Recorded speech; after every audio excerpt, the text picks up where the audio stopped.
The following program is a collection of stooges talking about happenings in the sports world. It is meant to be comedic informative. The opinions expressed on this show do not necessarily reflect the beliefs of their peers, their boss, or ESPN. There may be some cuss words because that's how humans in the real world talk. If you are young, please seek permission before watching any further. Hey, What? let's go! This show stinks, and the fact that you listen, we are very, very thankful for. Ah! The all-time leading tackler for the Green Bay Packers. You pig! Damn it! Be a friend, tell a friend something nice could change their life. Sport! Hello, beautiful people, and welcome to our humble abode, the Thunderdome, on this feel-good Flacco Friday, December 29, 2023. This sports program starts now. Football! Happened last night with the Cleveland Browns beating the Jets on Amazon Prime 37-20, covering what 75% of the public thought was going to happen last night with Joe Flacco wheeling and dealing like he's been doing for Cleveland since his ass got a call to get off the couch and get into the dog pound. What a fantastic display of football last night from Joey Elite Footsteps. That's not his nickname, Flacco. Well, him and David Njoku have become a beautiful pairing. They're like hawk and animal over there. Right. The Road Warriors. Joe Flacco rolling to his left. What's he able to do? He's an old man. Who cares? Right out of the grasp of C.J. Mosley on a line to David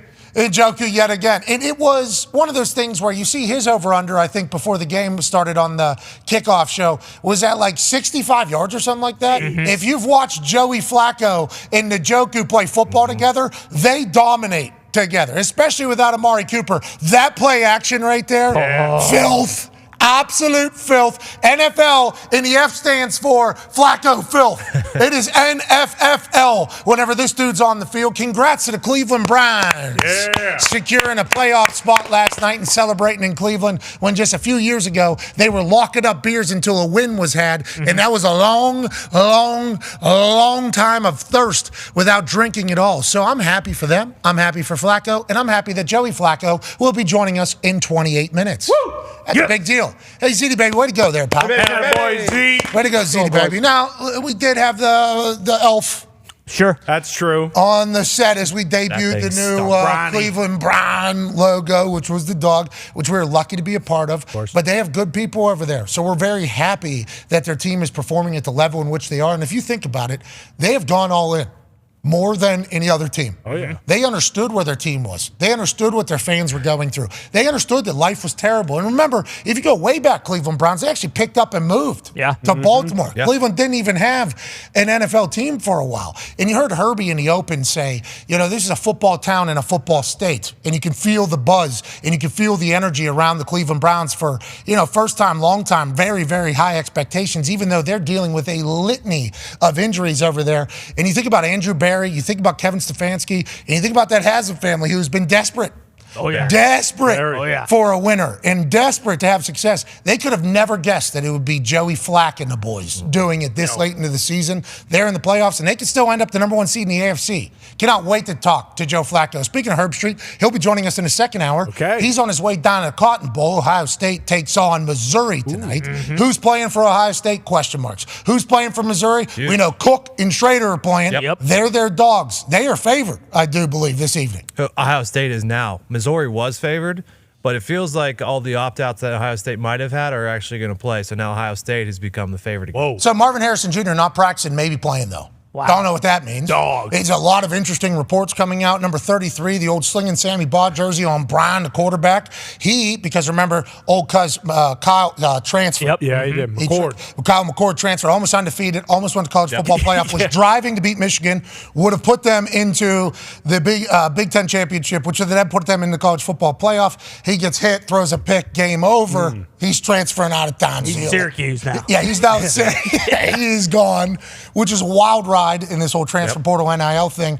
But Herbie going down there for the game, obviously, and He was in Cleveland last night, got a chance to experience and feel it. And how's Big Ben doing? You know, he's got articles in GQ, I think, about him and Lee Corso, which is beautiful to read if you got a chance to check that out. And then him and Ben, I think, had an article in like New York Times. Might have been the Times. It might be the New York Times. Pet Daily.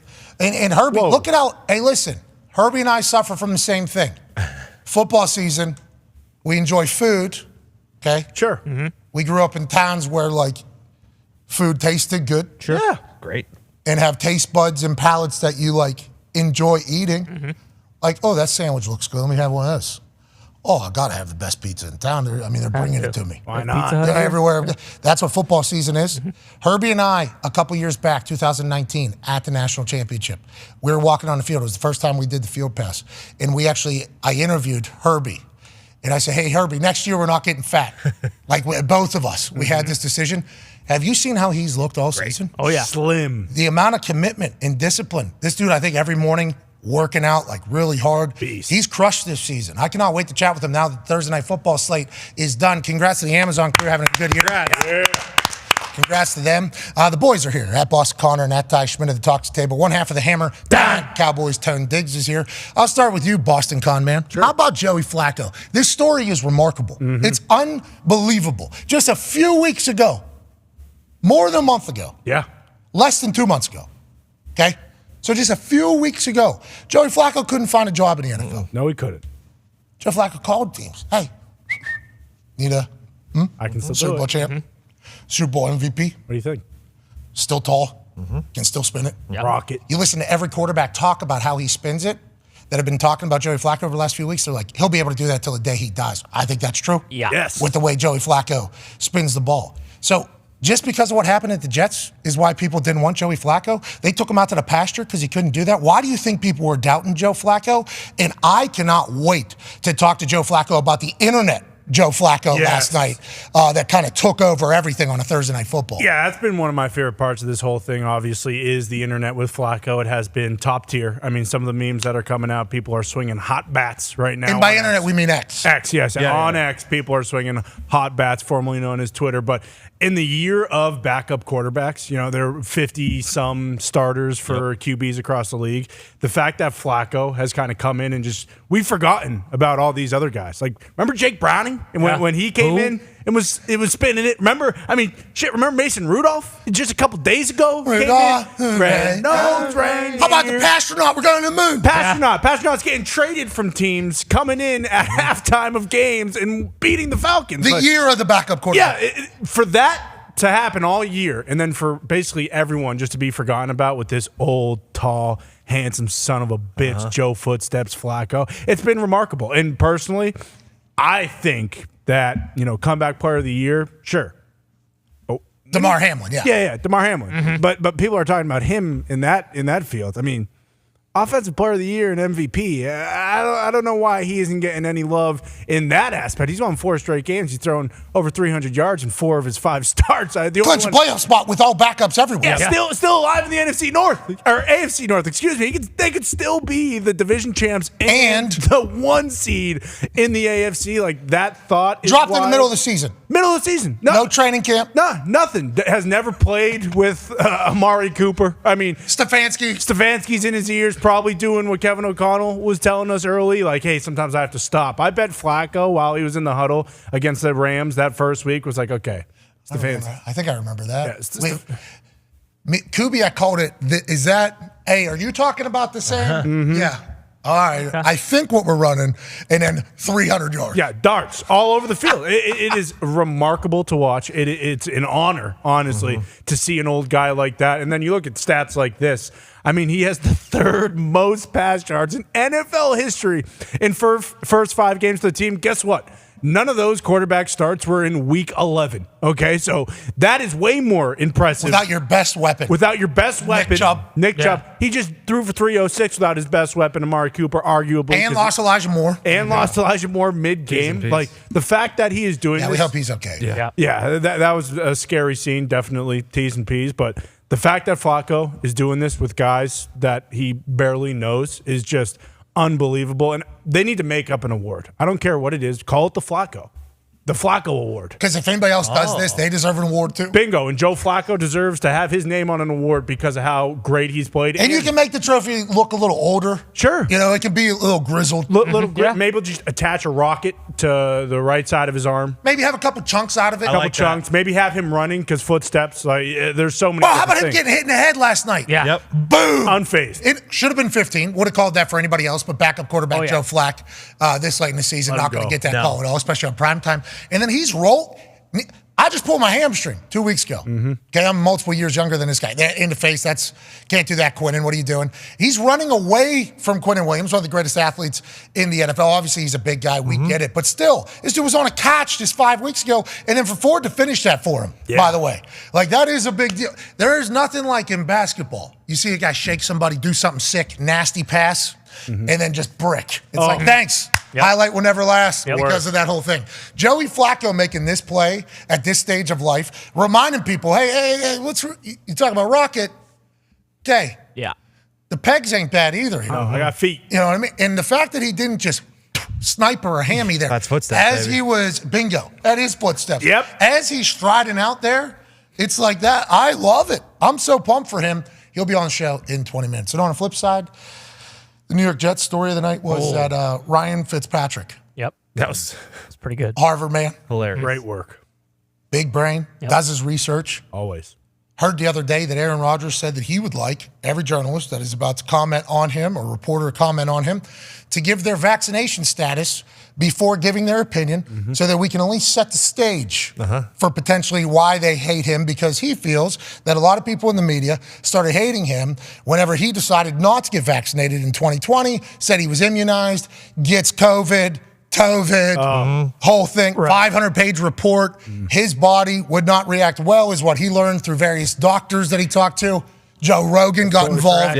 Dr. Joe Rogan got created there. So that's the whole. So he would like to hear that at least whenever people cook him. He's getting cooked by a couple guys. I saw a Nick Wright clip. Nick Wright went after. Yeah, he said it. He did. He said double vax, non-boosted. Yeah, he said just because he asked for this is what I. And I think he said Pfizer, not Johnson & Johnson. Yep. I think he even gave the thing he won in. Yep. I believe there was a couple others that won absolutely in because of that. And it was almost like a bird call, seemingly, from Aaron on Tuesday to folks.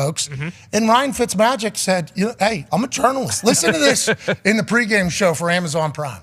Hey, Aaron, Ryan Fitzpatrick, class of 2005. How are you? Hey, buddy. Twice vaccinated. Quick question for you. I checked in with Vito. Aaron, big pop, by the way. Yeah. Big pop out of Aaron. And then, so obviously, as soon as I see that, I'm watching that. I like Fitzmagic. It's genius. Yeah. So good. Good. Hey, Fitz, I appreciate you doing that. And also Aaron's response to it, exactly how you would expect, especially what Aaron would expect as a guy who's been in an NFL locker room for 19 years. People forget that. They say, like, this guy, prima donna, this whole thing, and they talk about it. It's like this guy's been relating to, like, football players, football teams, people from all different backgrounds for 2 decades now. Yes. Like 4 different generations if you think back about when it started, where he was to where he is now. But Fitzmagic hit a home run in that. Yeah. And then I post it. A lot of people see that. I don't think everybody knew that Aaron asked.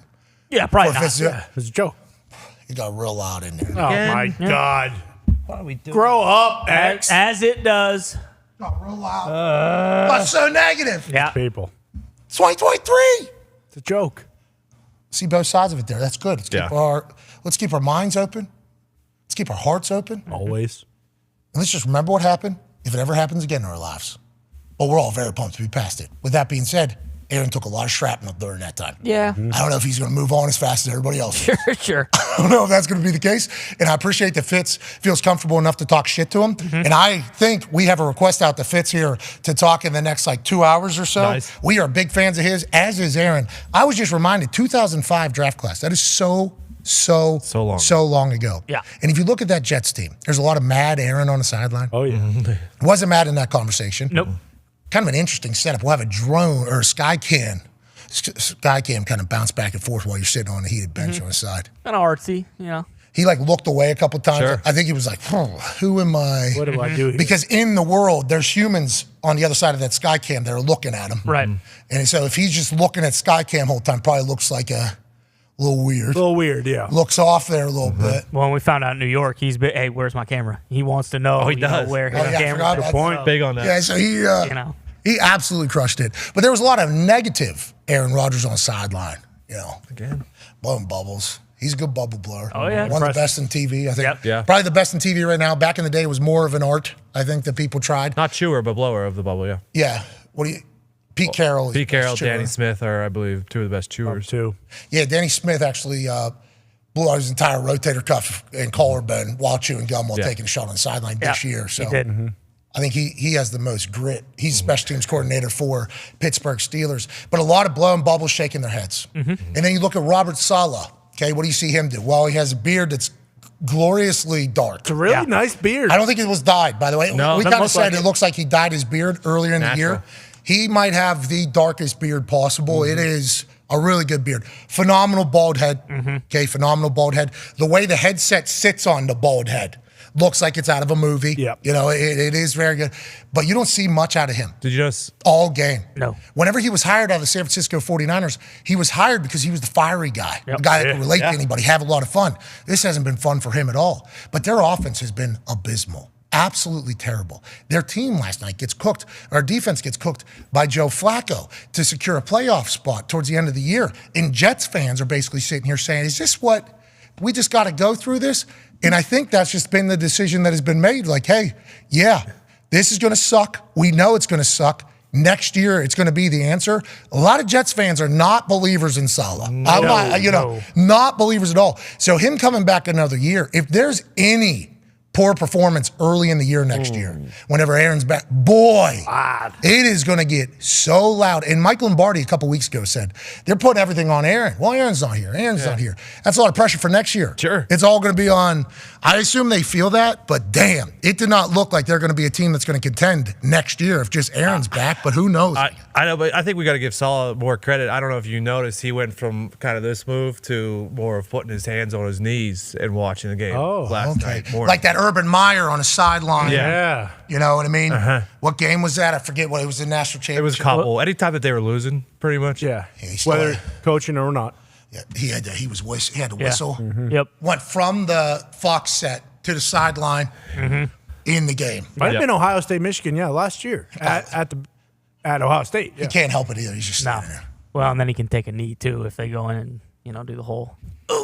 Oh, that's a. Well, it is a worry, you know. That's why I'm happy he is on TV. He has gone back coaching, even though seemingly everybody wants him. But I do appreciate that Saleh has changed it because a lot of people on the internet said the only adjustment, and I actually got this tweet sent to me from a couple Jets fans, the only adjustment that Saleh makes all game is where he puts his arms. Oh, no. And that's, he goes from here to there. You know, that's all he's working on is like different stances, like it's a yoga class. Head, shoulders, knees, and toes. Yeah, but maybe Good he's song. dancing. Yeah. That is a great song, by the way. Going to be teaching my daughter that, I assume, in a little bit. But I don't think anybody thinks he's done great. No. You know what I mean? I definitely Like you look don't at think the Stefanski. OC, they think You look on the other side. You look at Stefanski. unbelievable.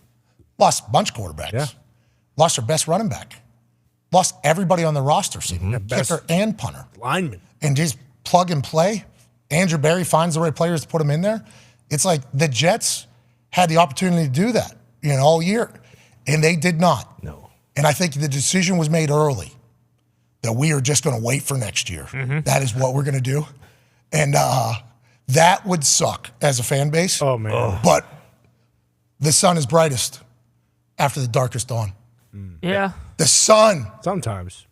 What? Well, Been dark If it's freaking cloudy out, then what? Is it still bright? If No, it's there's cloudy, no clouds in the sky. in New York City, we were just there. It was cloudy the entire time. metaphor. No. In the metaphor, the darkest night has Okay. clouds. Yep. It's been dark for And a then long the sun time. is going to come out there. and it's going to be blue skies. Post clouds. Post clouds. Oh. Yeah, so maybe it needs to be the sun is brightest post clouds after the darkest dawn.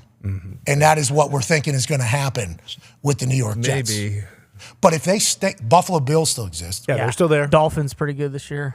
Patriots possibly. Oh, my God. Get a really good quarterback. It's getting loud. That makes sense, though, because for a guy like him to have as dark of a beard as he does, like he knows he's not getting fired. Otherwise, that would be so gray. Yeah, you're he's right. not showing any signs of stress whatsoever, especially in New York. Like, I think he does realize, like, okay, and obviously Trevor Siemian and, like their line's not great and all that kind of stuff. But that was the other thing that people have been saying is like their defense didn't look good last night either. No. And, obviously Flacco's just kind of come out of nowhere like a thunderbolt this year. But like that's his calling card. Same thing. It's like their defense is, and again, we talk about it with like the Bears from a couple years ago. Like, well, when the defense is kind of supposed to go out there and hold the team to 10 or fewer points every single week, like that kind of wears thin later in the season. But just based on like his facial reactions and kind of his posture and everything, like he does kind of look like a guy who knows like, all right, well, this season's a wash. It's down the drain. Like next year is really my final chance to kind of salvage this whole thing. Nathaniel Hackett cannot wait for next year. Oh, man. You know what I mean? He's had a couple rough ones. I don't know how he's handling them. I assume he's super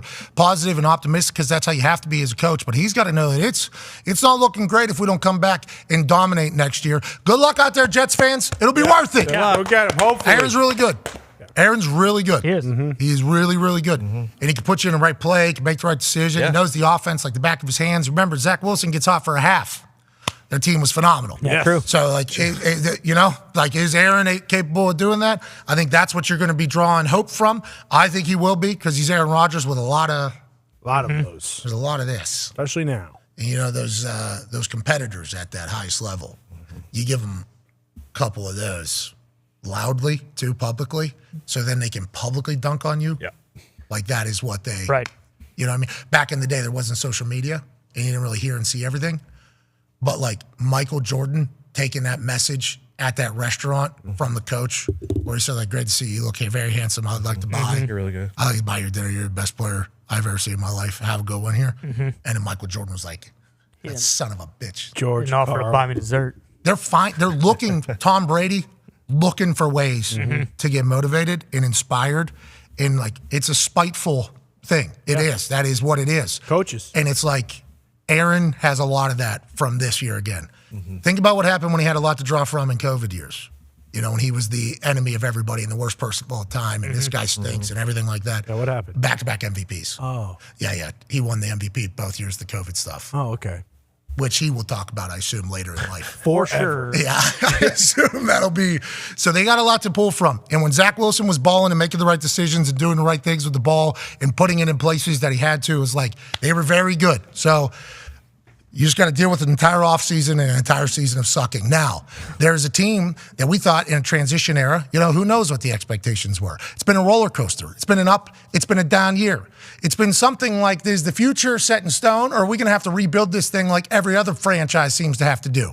The Green Bay Packers go from Brett Favre to Aaron Rodgers to Jordan Love. What will Jordan Love be? What will he be? Well, seemingly good. Jordan Love's going to be a guy. But will the team around him be enough as he continues to develop into the elite quarterback that we assume he will be in about a year or two, which is normally the trajectory of these great quarterbacks? Bill Belichick talked about that the other day with Tom Brady and then with Josh Allen. Now, in a must-win game, a game in which the Packers win and then they win the final week, they're going to make the playoffs in this first transition era, even though it's been a roller coaster up and down. We thought the Packers defense would be taking on Nick Mullins without Jair Alexander, who elected himself captain last week for the Carolina Panthers, won the coin toss, that almost ruined the decision-making process, then goes back to the sideline. Nobody tells me anything. A couple days later, he's suspended for the biggest game of the year against the Minnesota Vikings. It is not Nick Mullins. Jaron Hall's going to be playing quarterback. Oh, all right. Obviously, the Stallion out of BYU, I think they had a lot of high hopes for him. Whenever he was playing early in the year, there was a lot of great conversation about him. Now, the Pastronauts stole some headlines over there. Nick Mullins goes for 300 and 400 yards, and Jordan Addison and Justin Jefferson are all the way back healthy. TJ Hawkinson out, which is not fun, but they still have weapons, and Kevin O'Connell's going to do his thing. I assume this is... last 2 weeks here. Let's see what we got with Jaron Hall for Kevin O'Connell. That's going to make you feel at least a little bit better. No. This is not. Really? If you look at the Packers, like historically, look what Tommy DeVito did to him a couple weeks ago. Like typically when it comes with guys who are more mobile and can kind of, when everything breaks down, can get out of the pocket and move and run, like they typically do not perform very well against those guys. Like I would much rather them have a guy like Mullins who's going to stay in the pocket, who's probably going to give you 3 to 4 opportunities to, turn the ball over. And we'll see. Jaron Hall obviously hasn't started a bunch of games and he doesn't have the experience, but just because what I saw from Tommy DeVito a couple weeks ago, like this actually worries me a little. Like when I saw this morning, I was like, oh shit, I'd much rather Nick Mullins be playing this game than Jaron Hall. But we'll see. I mean, we'll see. It's an elimination game for both teams. So, but no, I'm not. It's not like, oh, thank God Jaron Hall's starting. Packers are going to win with ease on Sunday night.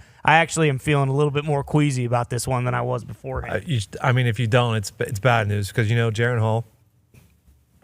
Hawkinson's out. Addison was limited, I think, the other day. They don't know if he's going to go or not. Like, it should be a game. It should be a game where the Packers win. Absolutely. They all are. Well, there's been a couple games where the Packers should win, and then there's games that you think they won't win, and then they do win. Mm-hmm. So it's like this team, I think, is exactly who we thought they were going into the season. Yeah. Like, it's a transition year. We will find out. What have we learned? Jordan Love's a guy. Yes. Right? Absolutely. You look at his stats. I mean, like he's thrown 27 touchdowns and he has 11 picks. Like he has far exceeded, I think, a lot of people's expectations. He's going to be very good. And we know you got leadership all over the place. Yeah, people that are even saying, I am. Yep. And then other people saying, yeah, you're right. Mm-hmm. And then you just going out there. Yeah, and just pray the defense will get fixed next year like we've been praying for the last, 15 years. But yeah, you're right. I mean, it has been up and down. Like this is kind of, I think, where the Packers kind of should be, like when you look at the trajectory of like a team kind of going through all these different changes. But yeah, we'll see. I mean, like I said, they should win this game, but that doesn't mean anything. Okay, well, let's talk about another a conference game that is going to be huge down the line. The Baltimore Ravens are taking on the Miami Dolphins. Here we go. You want to talk about like a heat check real quick? Oh, yes. Hey, what do we have? Now, the Ravens obviously had the Niners last week, which is a great one for like, hey, how do we fare in the playoffs against another team that everybody's expecting to go far? They did great. They did. They were fantastic. They went into Santa Clara and did something to the Niners that nobody, including Mike Flores, had any chance of happening. And now you got the Miami Dolphins, who greatest show on turf just a few weeks ago. Now Tyreek Hill has an injury for a little bit. Jalen Waddle gets banged up a little bit. And we're watching Hard Knocks, though. Doesn't seem like it matters. This is beautiful for the AFC. Now, if Baltimore wins, number one seed in the AFC, home field advantage throughout the entire playoffs. Everybody's got to come to M&T Bank Field over there in Baltimore and perform in front of a very rowdy fan base that'll make sure not only the weather's going to be cooking a little bit. Sure. Weather's going to be cooking. Yeah. Those fans are cooking too.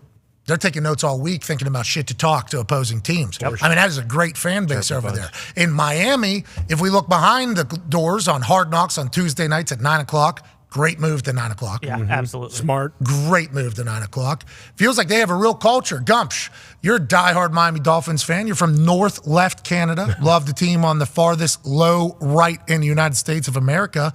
Uncle Dan's around the building. This game, how are you viewing it? Because you guys could still get the number one seed in the AFC as well, especially if you're able to get this win this weekend, obviously. I'm surprisingly very confident going into this game. I do not know why. I just feel very Now, who'd good. you pick last night? Who'd I pick last night? Yeah. Jets plus 7.5.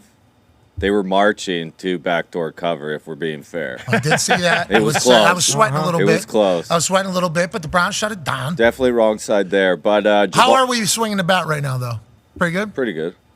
Javon Holland, interception parlay last night, both QBs. Yeah. Lock it No in. big deal. With a defensive touchdown. Yeah, need that one. No big deal. Lock it up. Javon Holland, if he plays on Sunday, that's huge for the Dolphins team. He calls their plays when he's in there. He's been out since he had the Hail Mary return for a touchdown.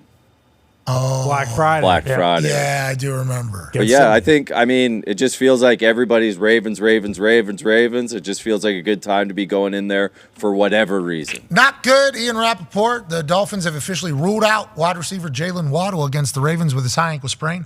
They were able to compete without Tyreek. They were able to do it without Jalen Waddle whenever they had to. McDaniel, I assume, has known this all week, so this is not news to him. They will be ready for a good game. Let's talk about the defense coordinator for the Miami Dolphins. Here we go. Okay, now this isn't from this year, but this is from last year when Vic Fangio was with the Denver Broncos. Speaking about the Baltimore Ravens, I think this is this is how he just feels about the organization as a whole. Remember, he's D coordinator now for the Miami Dolphins.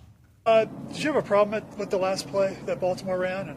Yeah, I thought it was kind of bullshit, but I expected it from them. I've 37 years in pro ball, I've never seen anything like that. So, 4 decades. but it was to be expected, and we expected it. Why did you expect it from them? Because I just know how they operate. That's just their, mode of operation there. Player safety is secondary. Is that something anybody even really talked about, that they had 42 straight or whatever the number was, 100-yard games? And We didn't talk about it during the week, but I'm sure the players were aware of it. You guys made them well aware of it. Vic Fangio was answering questions about the Baltimore Ravens running at the end of the game instead of kneeling it out so that they could preserve and continue their 100-yard rushing game streak that they had at 42 games, continued to 43. Vic Fangio on the other side was not thrilled, visibly on camera upset. And then he talks about the Ravens as a whole. I would assume this week on Hard Knocks, the things we're going to hear from that defensive side are going to be phenomenal. We got another great matchup. Shout out to the NFL schedule makers. Yeah. Good work. They're throwing 102 right now on the paint. Kinda. We got 10 1 o'clock games, 3 4 o'clock games on Sunday. So we got to figure that out. Yeah, you're right. We need to disperse these a little bit more evenly for the NFL fans as a whole. That'd be a New Year's Eve thing with all the different programming on the channels and whatnot. Well, let's remember what is the ratings and what isn't the ratings. Absolutely. Anyways, let's move along to a team who is still in it for the number 1 seed in the AFC. Right there.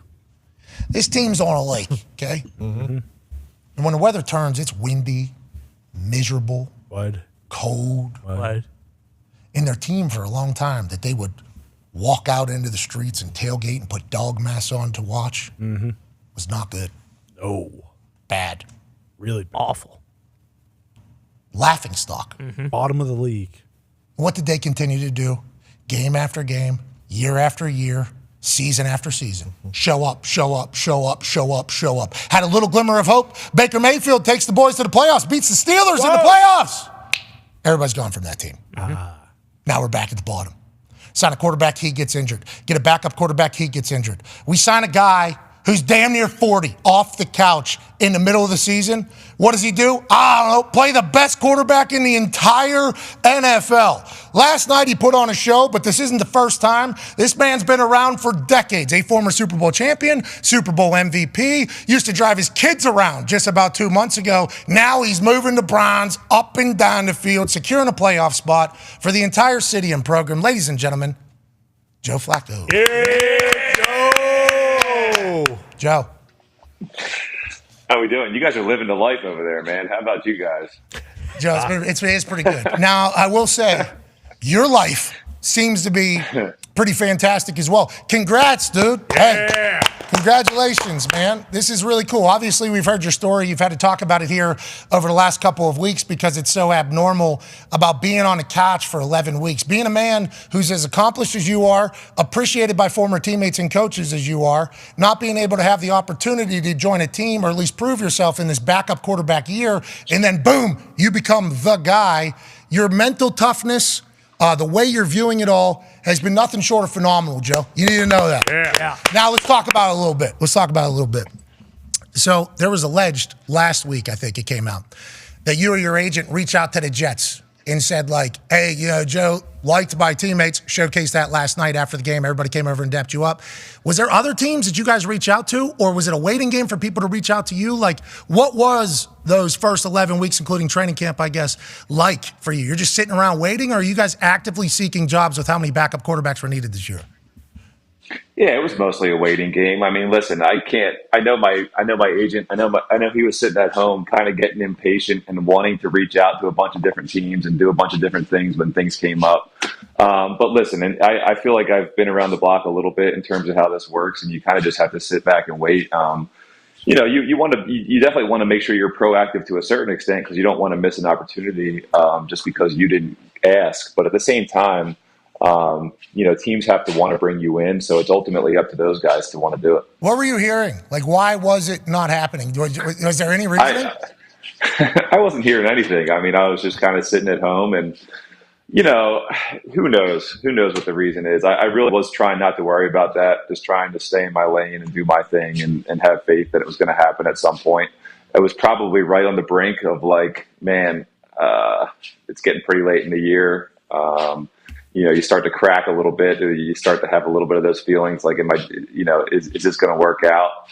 Because there was part of me in the offseason that was at least trying to talk myself into the fact that being at home might be a thing that would work out better than actually signing with somebody in April, May, June, July, August, just because, at that point, you don't know what the team wants for you, and you don't know what kind of team it's going to be that you're on and what your role is going to be. So there's definitely a lot of positives in being able to sit at home and have a team that really wants to win late in the year be able to call you. So that was kind of my mindset. But as the season goes on, like I said, you start to crack a little bit, and you're just like, man, is it going to work out or not? Yeah, well, that's a part of being, an elite athlete like you are. Yeah. There, when doubt creeps in, you got to get that mother, which we appreciate that is one of your go-tos. Love it. We love that is one of your words here on this particular program. You got to get those things out there, though. Are you working out every single day like you're an NFL quarterback? Like, how were you able to just get dropped in and go for 300? Oh, and we saw the first game, by the way. It was beautiful against the Rams. It was early in the game. I don't know if you heard us talk about this or if you even know that our show exists, but you threw a ball and you overthrew somebody by maybe 15 yards. Yeah, at least. And it felt like that was like a reminder to maybe yourself, also to Stefanski, and to everybody, like, let's remember, okay, what is happening here. Have you been throwing all year? Were you working out all year? Can you tell us how you were just dropped in there out of nowhere and performed phenomenally?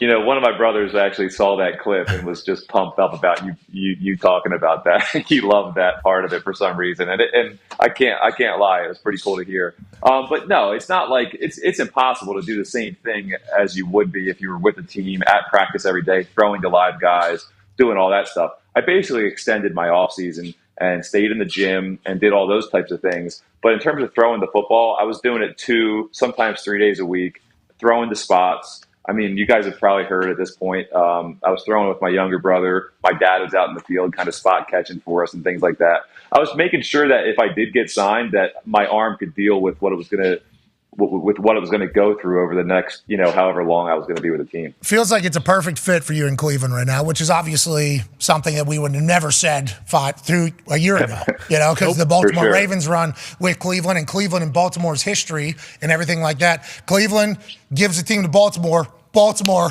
in return, gives, here you go. Here's a veteran ready for absolutely everything. But I saw an interview you did last night, I think with Fitz during the tunnel talk, which you handled very well. But you said it was very obvious, like within the first week of being in the building, that it was a tight team. Like it was a good team, a good culture. What was it that you saw from Stefanski's culture in there? And what have you learned about him and the team over these short few weeks? Well, I think just when you become when you're a new guy stepping into a locker room and like you get received the way I felt like I did, I think that's the first indication of, okay, maybe this team is for real. And then the way they went about their business and just the first couple of weeks I was here and the games that we went through, and you kind of start to find out about why these guys have as many wins as they did coming into this point. The resiliency, man, is just incredible. These guys have been dealing with all kinds of injuries all year, and you just step in, and when you come into that locker room in those team meeting rooms, you never would have known there was any doubt in anybody's minds or anything like that. Now, whether there was any of that creeping in, it's a credit to those guys to just put on a straight face and keep moving forward. So one of the guys that you've obviously Amari Cooper breaks the franchise record last year. Yeah, unreal. Congrats to you too. You're a part of that. Yep. You're going to be right there forever on the thing there. So congrats. That's fantastic. 265. You two have had an immediate connection, but this tight end. So when you walk in that building and you see him and you go, well, what is that? The way he is built and how fast he is and everything like that. And then you learn he just ate fire. Just like his whole face. And then 2 days later, he's like, yup, doesn't matter. My face is back. Superhuman. You and this guy have had an incredible connection, and he's obviously playing his best football and living up to everything that he could possibly be with you being his quarterback. It's been fun to watch. How come, and when did you first realize, there's not a lot of humans in the history of Earth that are created like this guy?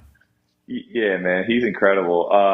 Funny story, they must have been watching one of Stavi's videos from a couple weeks before I got there, a week or two before I got there. So the first thing that he's doing is just coming up to me and saying, Joe Flacco. And, I didn't realize that they were watching those videos. I mean, everybody sends me his videos, in which they're awesome. Baby, stop it! That's awesome. We watch them too. Yeah. They must have been watching the videos. Yeah, they must have been watching videos of his like a week before I got there, and the next thing you know, I show up in the locker room, and I mean, he's just an incredible teammate. His personality, the energy that he brings, is just incredible, and obviously. You see the way he's built and how well he runs, and just like getting the ball in his hands and letting him move towards our goal line. It's something special to watch. Yeah, you two have been fantastic. That natural feel that you have and the ability to know what every defense is going to do because you're an old ass man now. Mm-hmm. You're old, dude. Hey, Ryan, you are old, bro. Uh-huh. I watched you whenever I was growing up. Yeah, that's right. You are. I don't know if that. I don't know if that's true, but I like the stories. Yeah. Let it go. You look young, and Tone's going to ask you a question about how you're playing here in about a matter of moments, but like everything you've been through obviously helps you every single game. The internet with you right now, top tier. Unreal. Yeah. Top tier internet happening with you right now. You are a big time baby face on the internet right now. You need to know that, especially with how this story could end up. It's going to be maybe greatest internet run for any football person in the history of football, and the league's been around a long time. Did you see this particular tweet here? It was majestic here from Cameron. Practice against Ed Reed and Ray Lewis every day for 10 years, and y'all thought he'd fold to Sauce Gardner. Okay, now, no balls went Sauce Gardner's way, and you are yawning, okay, past the bedtime. I understand you're old man. Sleepy. Bedtime. Way past bedtime, yeah. Okay, so you're an old-ass man who's falling asleep on the sideline while throwing for 300 yards and clinching a playoff spot for the Cleveland Browns. But, like, how much recall are you having in these games? Like in the first couple games, was it just like riding a bike for you? Was there how much is like coming back to you every single week, seemingly? There's nothing like getting thrown out on an NFL football field. I mean, especially when you've done it for a decent amount of time and played as many games as I have, it definitely comes back to you pretty quick because you get all those same senses kind of come rushing in. And it takes you right back to where you are, especially, like I said, I've said it before, like when you're in Cleveland and you can smell the grass and you're in front of that crowd. Yes. I mean, so it all comes running right back to you. And it's just, I don't know, it's an awesome feeling. So having the added success that we've had the last few weeks just makes it that much more special. Is it turf there in Cleveland or what is it? No, it's grass. It's what? It's you just want to keep getting me to say my A's the way I say them. Yeah. I'm an East Coast guy, man. I'm used to guys, kind of getting after my accent. It is what it is. Yeah, I had it there. I didn't know how many times we're going to be able to. You sound like you got a little Pittsburgh to you. A little bit. Where are you actually from? Yeah, a little bit. Yeah, a little bit there. It is like whenever they put your resume together at the end of this thing, the guys you've played against. Man. Yeah. And then, like, the guys you completed passes to, and now this 2023 resurgence.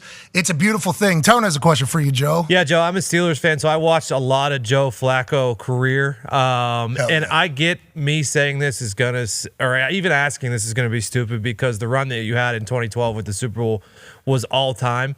But does this stretch that you're on with the Browns, does that rank up there as far as the best that you've played in your career? I think if you look at it statistically, you could probably say that. But I think, I think it would be hard to say. I think in terms of how this feels, I mean, it's definitely one of the most special runs up to this point. So we just got to keep it going. But it doesn't always come down to statistics and throwing for 300-yard games, and throwing touchdowns and things like that. There's other ways to play good games, so it would be tough to rank it off the top of my head. But I can just tell you the way it's ESPN. Rank it, okay? It's ESPN. Rank it now. It just the way it feels like, and then having grown kids and like more people that I like just couldn't care more about to enjoy it with. You can't. It's tough to describe how special that part of it is. So it happens in the wrestling business where guys are at the top of WWE. They have kids. By the time their kids are old enough to be wrestling fans, dad, mom, not there yet, right? Not still there. Right. So then they go back and have a run, and it's like they're getting a chance to like show their kids almost what they are. Like you've heard about this. You've seen highlights of this. You have Uncle Ray Lewis talking about this and Uncle Bart Scott on ESPN going bananas about Joe Flacco. But getting to show them, is it a perspective thing, you think? Like, does it make you lock in a little bit more? Does it make you, what does it do kind of from that whole standpoint? Yeah, there's definitely something about it, man. Listen, I played a couple games for the Jets starting 3 years ago, and we weren't winning a lot, obviously. And I came home, and I just still remember my kids looking up at me, and they were like, 30 to 10, Dad, 30 to 10. Like, what the hell? And I remember getting on the floor with them, and like for the first time in my life, like Googling Joe Flacco and watching highlights against us, like beating the Pittsburgh Steelers, just so I could like show them kind of who their dad was. Like, hey, I didn't always lose 30 to 10. And now to have this experience and get them experience it in real time is unbelievable. They'll always remember it, Like they will always remember it. In the perspective thought of it, because I'm a journalist. I don't know if you know that, Joe. I'm a journalist. What's so funny? You laughing about, Joe?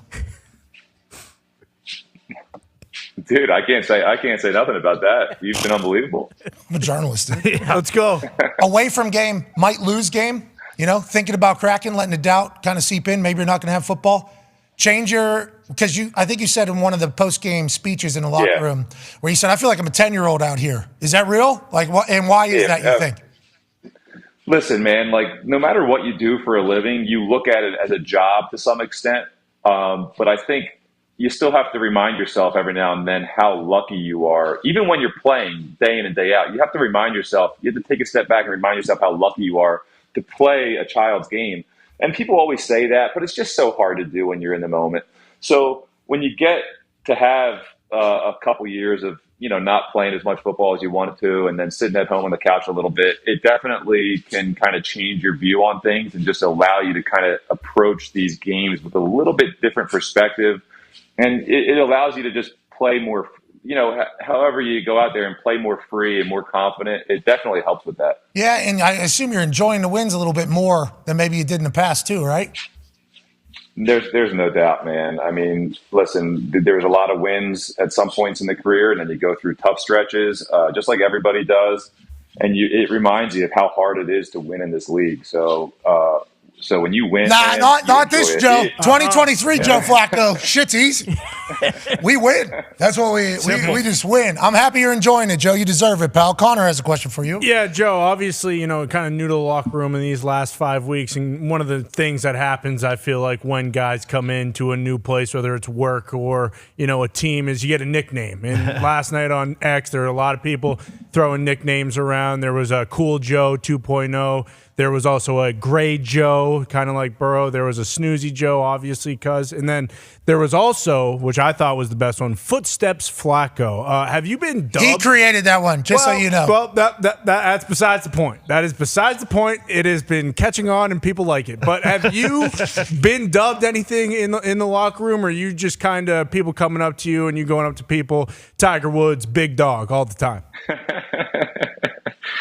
Yeah, I don't think so, man. You have to ask. You could probably ask Njoku and stuff like that, what some of the guys are saying. But it's crazy just the way they look at you. They look at me like I'm like 60 years old. So who knows what the nicknames are? I'm sure they'll keep coming in, and hopefully everybody has fun with it, man. The internet, like you guys are talking about, the internet. People are creative, man. It's insane what people can come up with. It's a lot of fun to people. Listen, I try to avoid looking at that stuff, but you can't. Everybody sends you everything, and you end up seeing it all, and it's a blast. Yeah, shout out to your brother, by the way. Showing our clip to you, man. Big fan of that guy. What's his name? Tom. Hi, baby. Tommy Flacco. Tommy Flacco. Ty has a question for you, Joe. Joe, obviously, you're in the moment right now and everything is incredible. You guys still have everything ahead of you. But from where you were at just like a couple months ago, has your mind started to kind of wander to next year yet? Just like the fact that, like, hey, there's a chance that you're going to get another $100 million.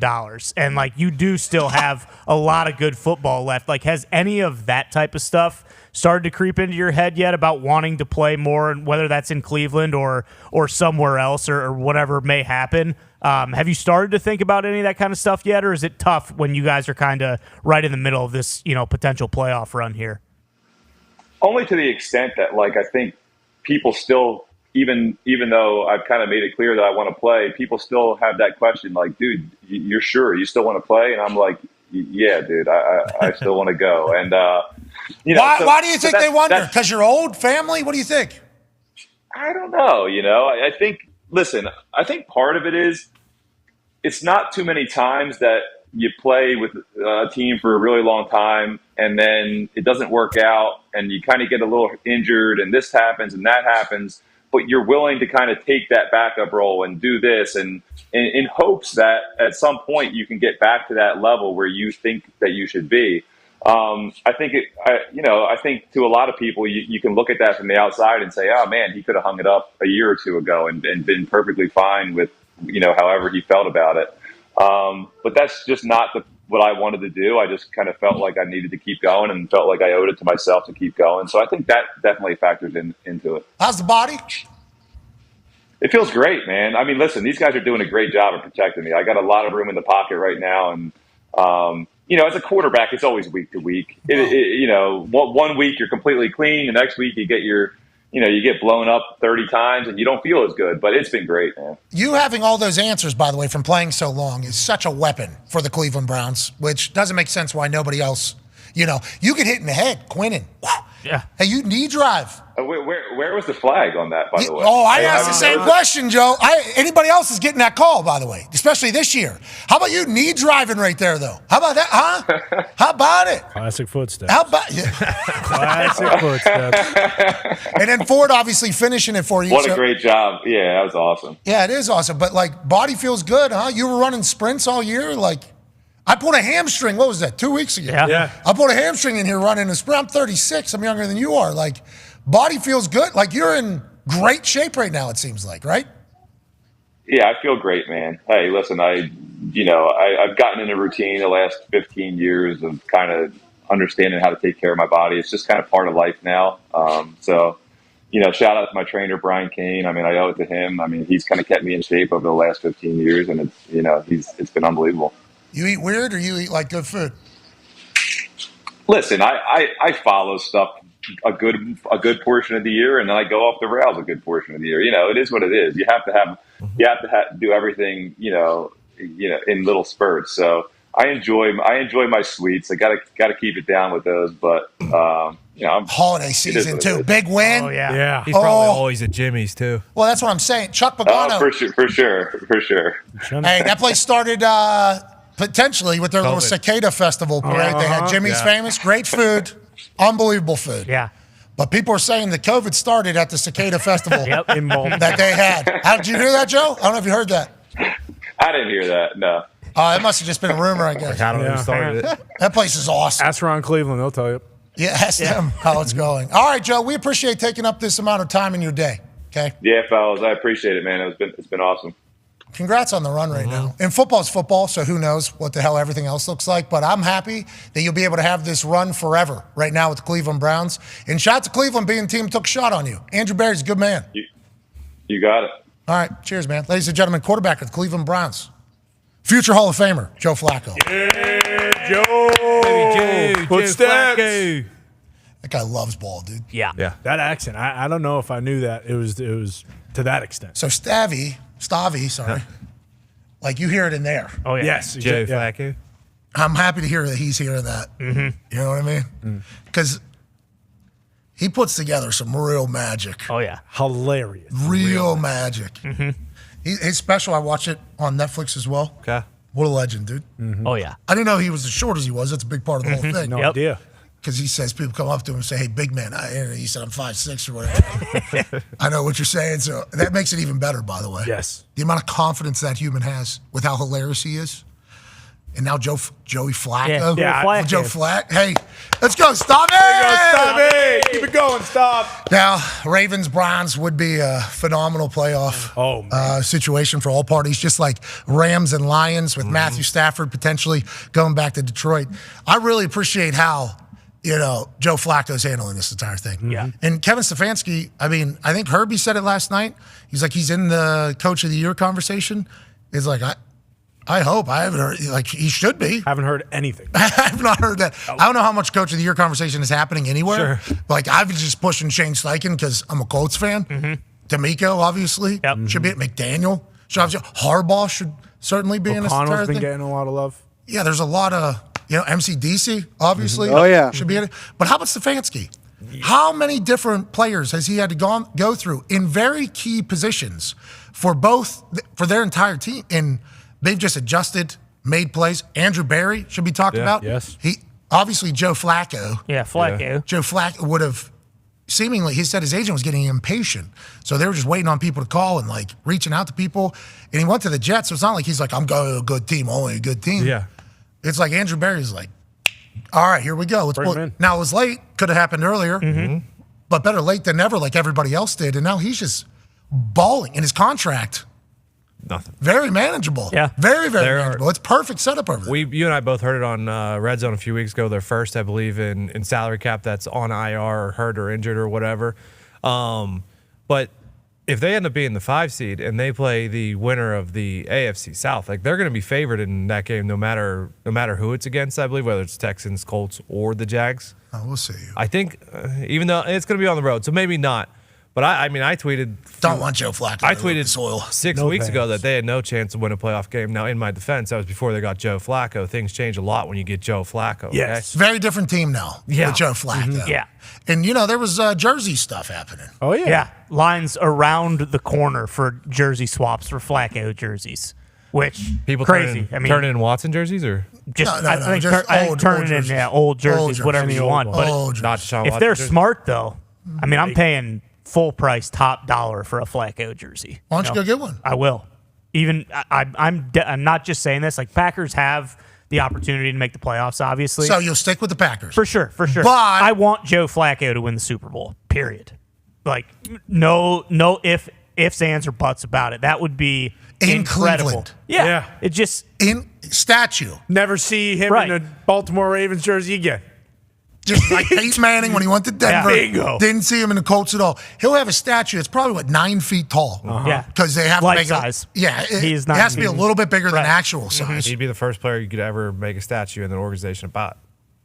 There's a lot of great players who played for. Jim Brown was one of the greatest of all time. Rest in peace, by the way. You just absolutely. Tony. You need to stop with what you just did right there. Phil Dawson. Yeah. Sure. Tim Couch. Josh Cribbs. Manziel for a little. Yeah. Well, I don't know if that worked out how anybody was expecting, but it found out he didn't watch any film. Yeah. So, I appreciate that he just said it. You enjoy Manziel, but I don't think the Browns fans are necessarily thrilled. And if he's good, then he's still there, and they don't have Joe Flacco. What a magical run it could be. C.J. Mosley going like, could you ever in Cleveland? They're chanting for you in Cleveland. It's like you go win some ball games in a place that's been starving for a championship. Yeah, you can become a hero quick, especially whenever you handle it with that much humility. That's a working time. Yeah. Those are working people, and he's handling it beautifully. Good for Joe Flacco, good for the Browns. And Ty said it, like he wants Flacco to win the Super Bowl. There's been a lot of talk about the Patriots possibly bringing in Russ Wilson next year. If Joe Flacco's available and the Patriots bring in Russell Wilson, I will shit a brick because I'll be so upset that Flacco isn't in, New England blue and silver and red. What did you say? You said $100 million. I don't know if he's going to get another $100 million. Maybe. He should. Good. Maybe 200. Probably like 30 to 50, though. Yeah, which is still good. Unbelievable. And he has earned it all. We'll be back in the next hour with A.J. Hawk and Kirk Herbstreit. See you in 3. In an abandoned warehouse, Arthur Isaac Fischel, the world's AI authority, has summoned the Earth's most influential doofuses for an emergency meeting about the terrifying powers of artificial intelligence. Antonio Margherita, influencer from Italy.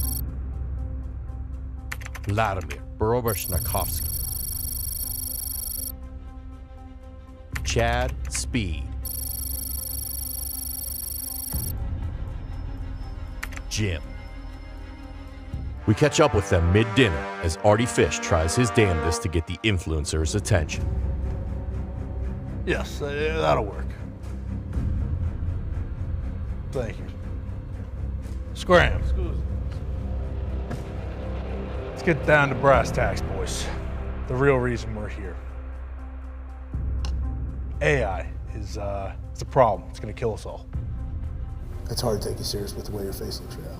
I mean, you look like a fucking asshole. What are you talking about? Oh, the only thing artificial is those fucking balls you call balls. You look absolutely absurd. You guys don't understand. You're not listening to me, okay? I'm wearing this because AI can hear your thoughts. It can get into your brain, guys. You ain't got no fucking brain. Once again, struggling to take anything you say serious. My team told me I should come to this. You look like he looks like a joke. Like an absolute jerk off. Does this look like a joke? Huh? That's a nuclear bomb. Nah, that's fake. Just fucking like Batman puts marbles in plastic You need a guma, my friend. You guys aren't listening. This right here, AI gave to me. A nuclear freaking bomb. Told me the only way to save this screwed up world is to blow it up. This guy awake? Idiot. Wake up, asswipe. You wouldn't hit somebody with a No, yeah, fuck. No, don't you worry. This one is foolproof. I doubt it. I brought it here, boys. Not just for show.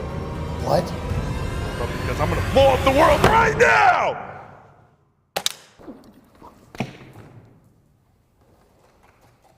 Holy shit! That's Jack Carr! Turns out, that was an actual nuclear bomb.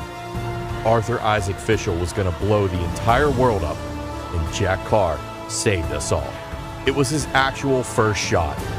And Artie Fish is actually dead. Forever. Thank the Lord that Jack Carr sensed trouble. Hell yeah, Jack Carr. Hell. The following program is a collection of stooges talking about happenings in the sports world. It is meant to be comedic informative. The opinions expressed on this show do not necessarily reflect the beliefs of their peers, their boss, or ESPN. There may be some cuss words because that's how humans in the real world talk. If you are young, please seek permission before watching any further. Hey, let's go! This show stinks, and the fact that you listen, we are very, very thankful for. The all-time leading tackler for the Green Bay Packers, you pig! Damn it! Be a friend, tell a friend something nice could change their life.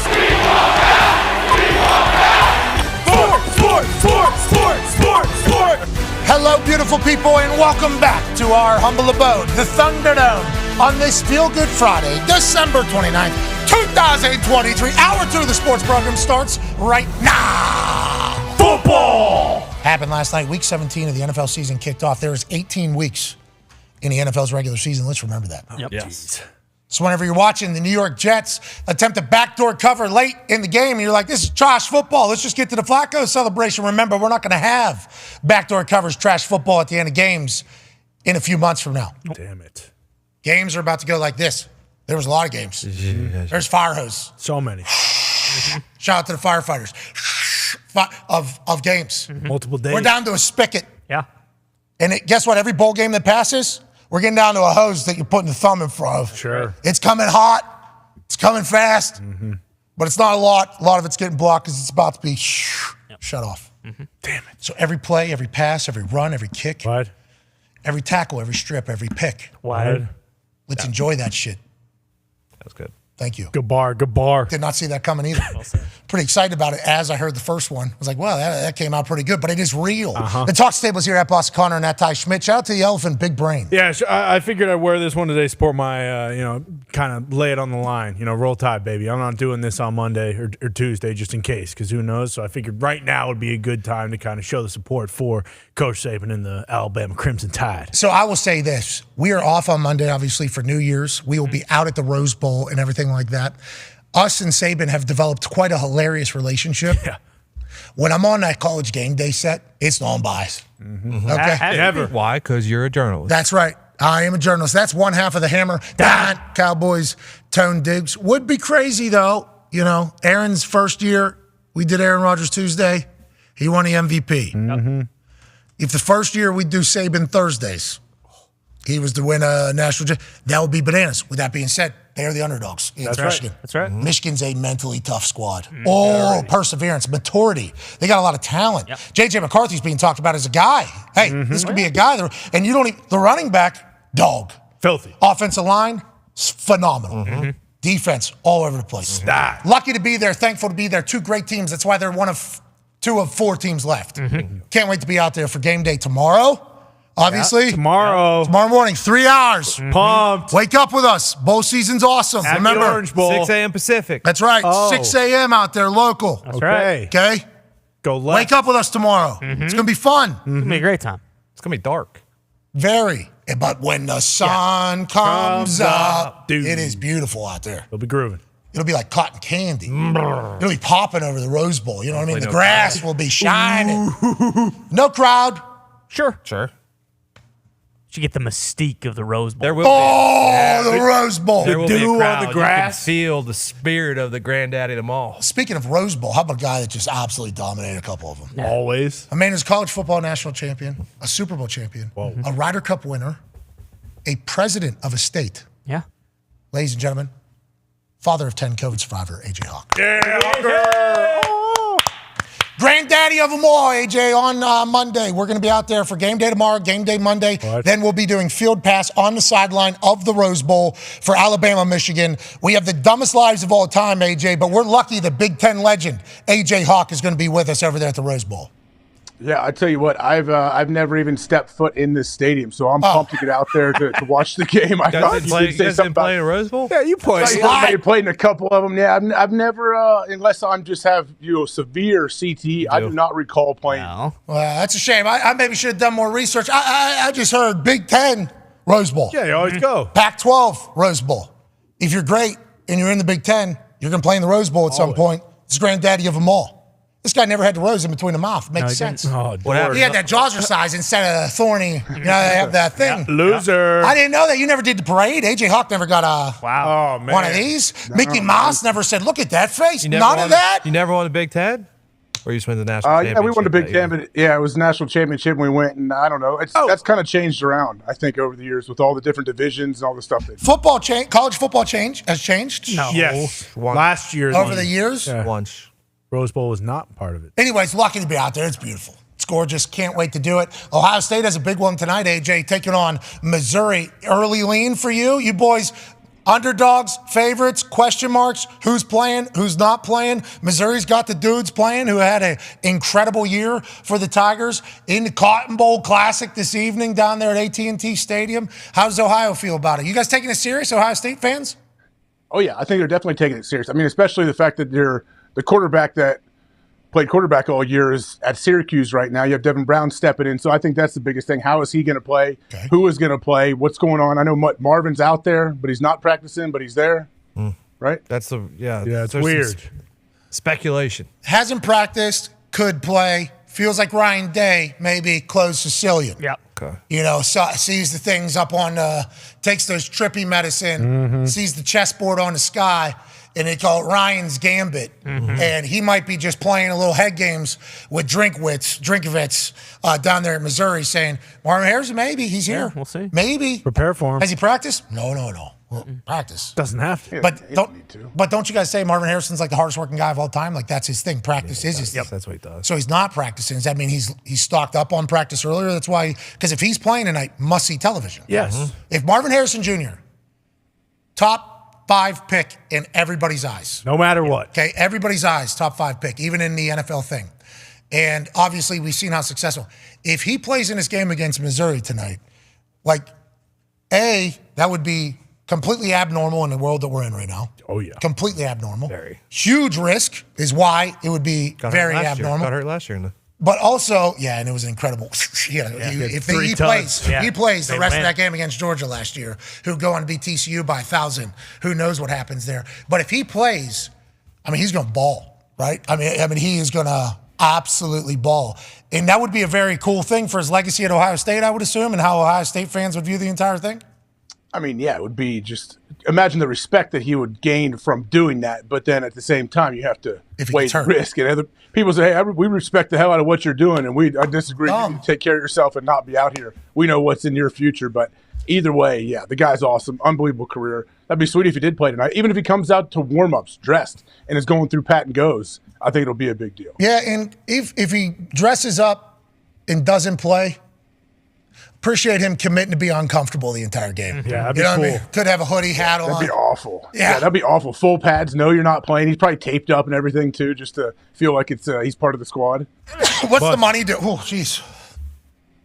Am I all right? You all right? Yeah, You're good. God bless you. Bless you. Bless you. What was it? Was that like a moth or something? Could have been a little dust. Could have been, a little could dust have been going on. moth. Why'd that happen? Is everything all right? No. Yeah. You moved something up there? The other day I had something out of nowhere. Little pickle. Then I feel perfectly fine. I think I have allergies. Yeah, I don't doubt it. Man, I didn't have these my whole life. I don't know if you can go to game day tomorrow. My allergies are crazy. Sneeze like that? Holy smokes. Are They're you really kidding me? tough out there, too. I heard the pollen is huge. You Yeah, sneeze like pollen that? counts through the roof right now, You especially guys with are all right. the roses. That'd be irresponsible of me to roll the dice with my allergies. Yeah. What happens if you sneeze on Lee? You want that to happen? No. The fact that Lee has been able to travel around for this long and not develop an out, like I did not have allergies my whole life, not at all, and I think I'm getting them. I genuinely think. Now, granted, did I have allergies and just didn't address it and talk about it? Maybe, but this whole time of the year here thing, it's getting me. Like my brother had allergies, so I got to watch that. And I'm like, golly, This is not normally a big allergy time Wait, of is year. this allergy time? I don't know how. Because all the plants are dead. Why am I sneezing right now? I think it's more of a winter, you have a cold type of time of year. No, me? I don't get cold. What are we talking about? Call it off. I assume it's just a sage potentially. Could have been. But if it's like May and you're sneezing, bingo. So that's when allergies happen? Is spring? Yeah, I'd say March through early summer when everything's in flowers bloom. blooming. Oh no! Yeah.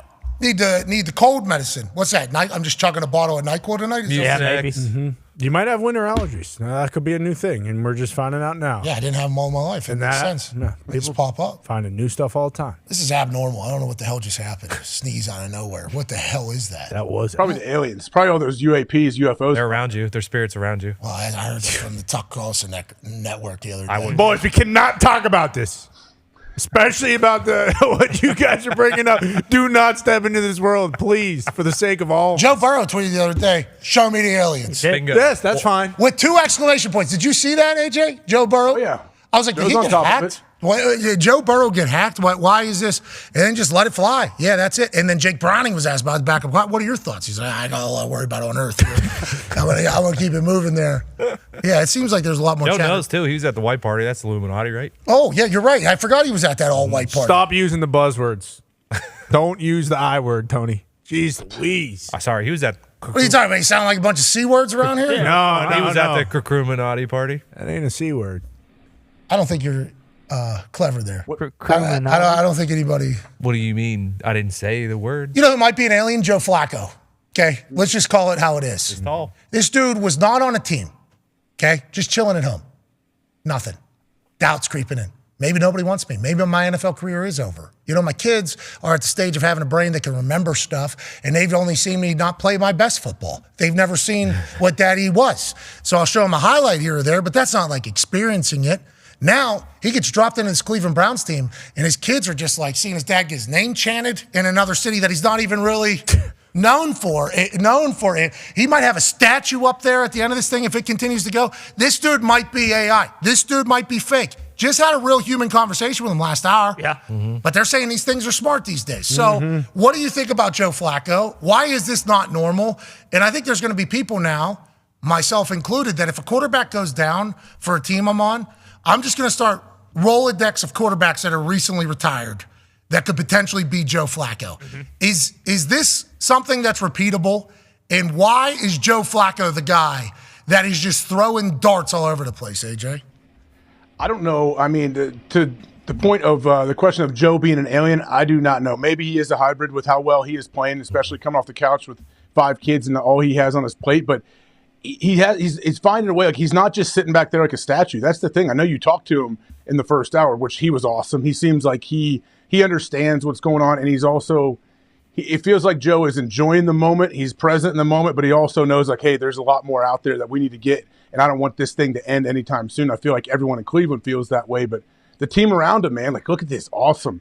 Like, you got to feel pretty good too to be turning your back to the defense like that for so long and to have such a great fake. Like, you're going to trust your teammates to make that throw. So I give Joe a ton of credit. Their team around him's, I think they're getting energy from this guy. Didn't he say they all look at him like he's 60 years old? Yeah, the amount of swagger, though, on that play action, having the ability to do that. Yeah, he's like the grandpa over there, He's been there, done that with everything. This whole run here, not abnormal for Joe Flacco. Joe Flacco has done this very often. It's like that tweet from Cameron, however this particular Twitter X account pronounces his name, it's like, this dude used to practice against Ed Reed and Ray Lewis. Okay? T. Sizzle also out there. Numerous others all over the place. That locker room that he got dropped into and his personality, I think we learned a little bit about last hour.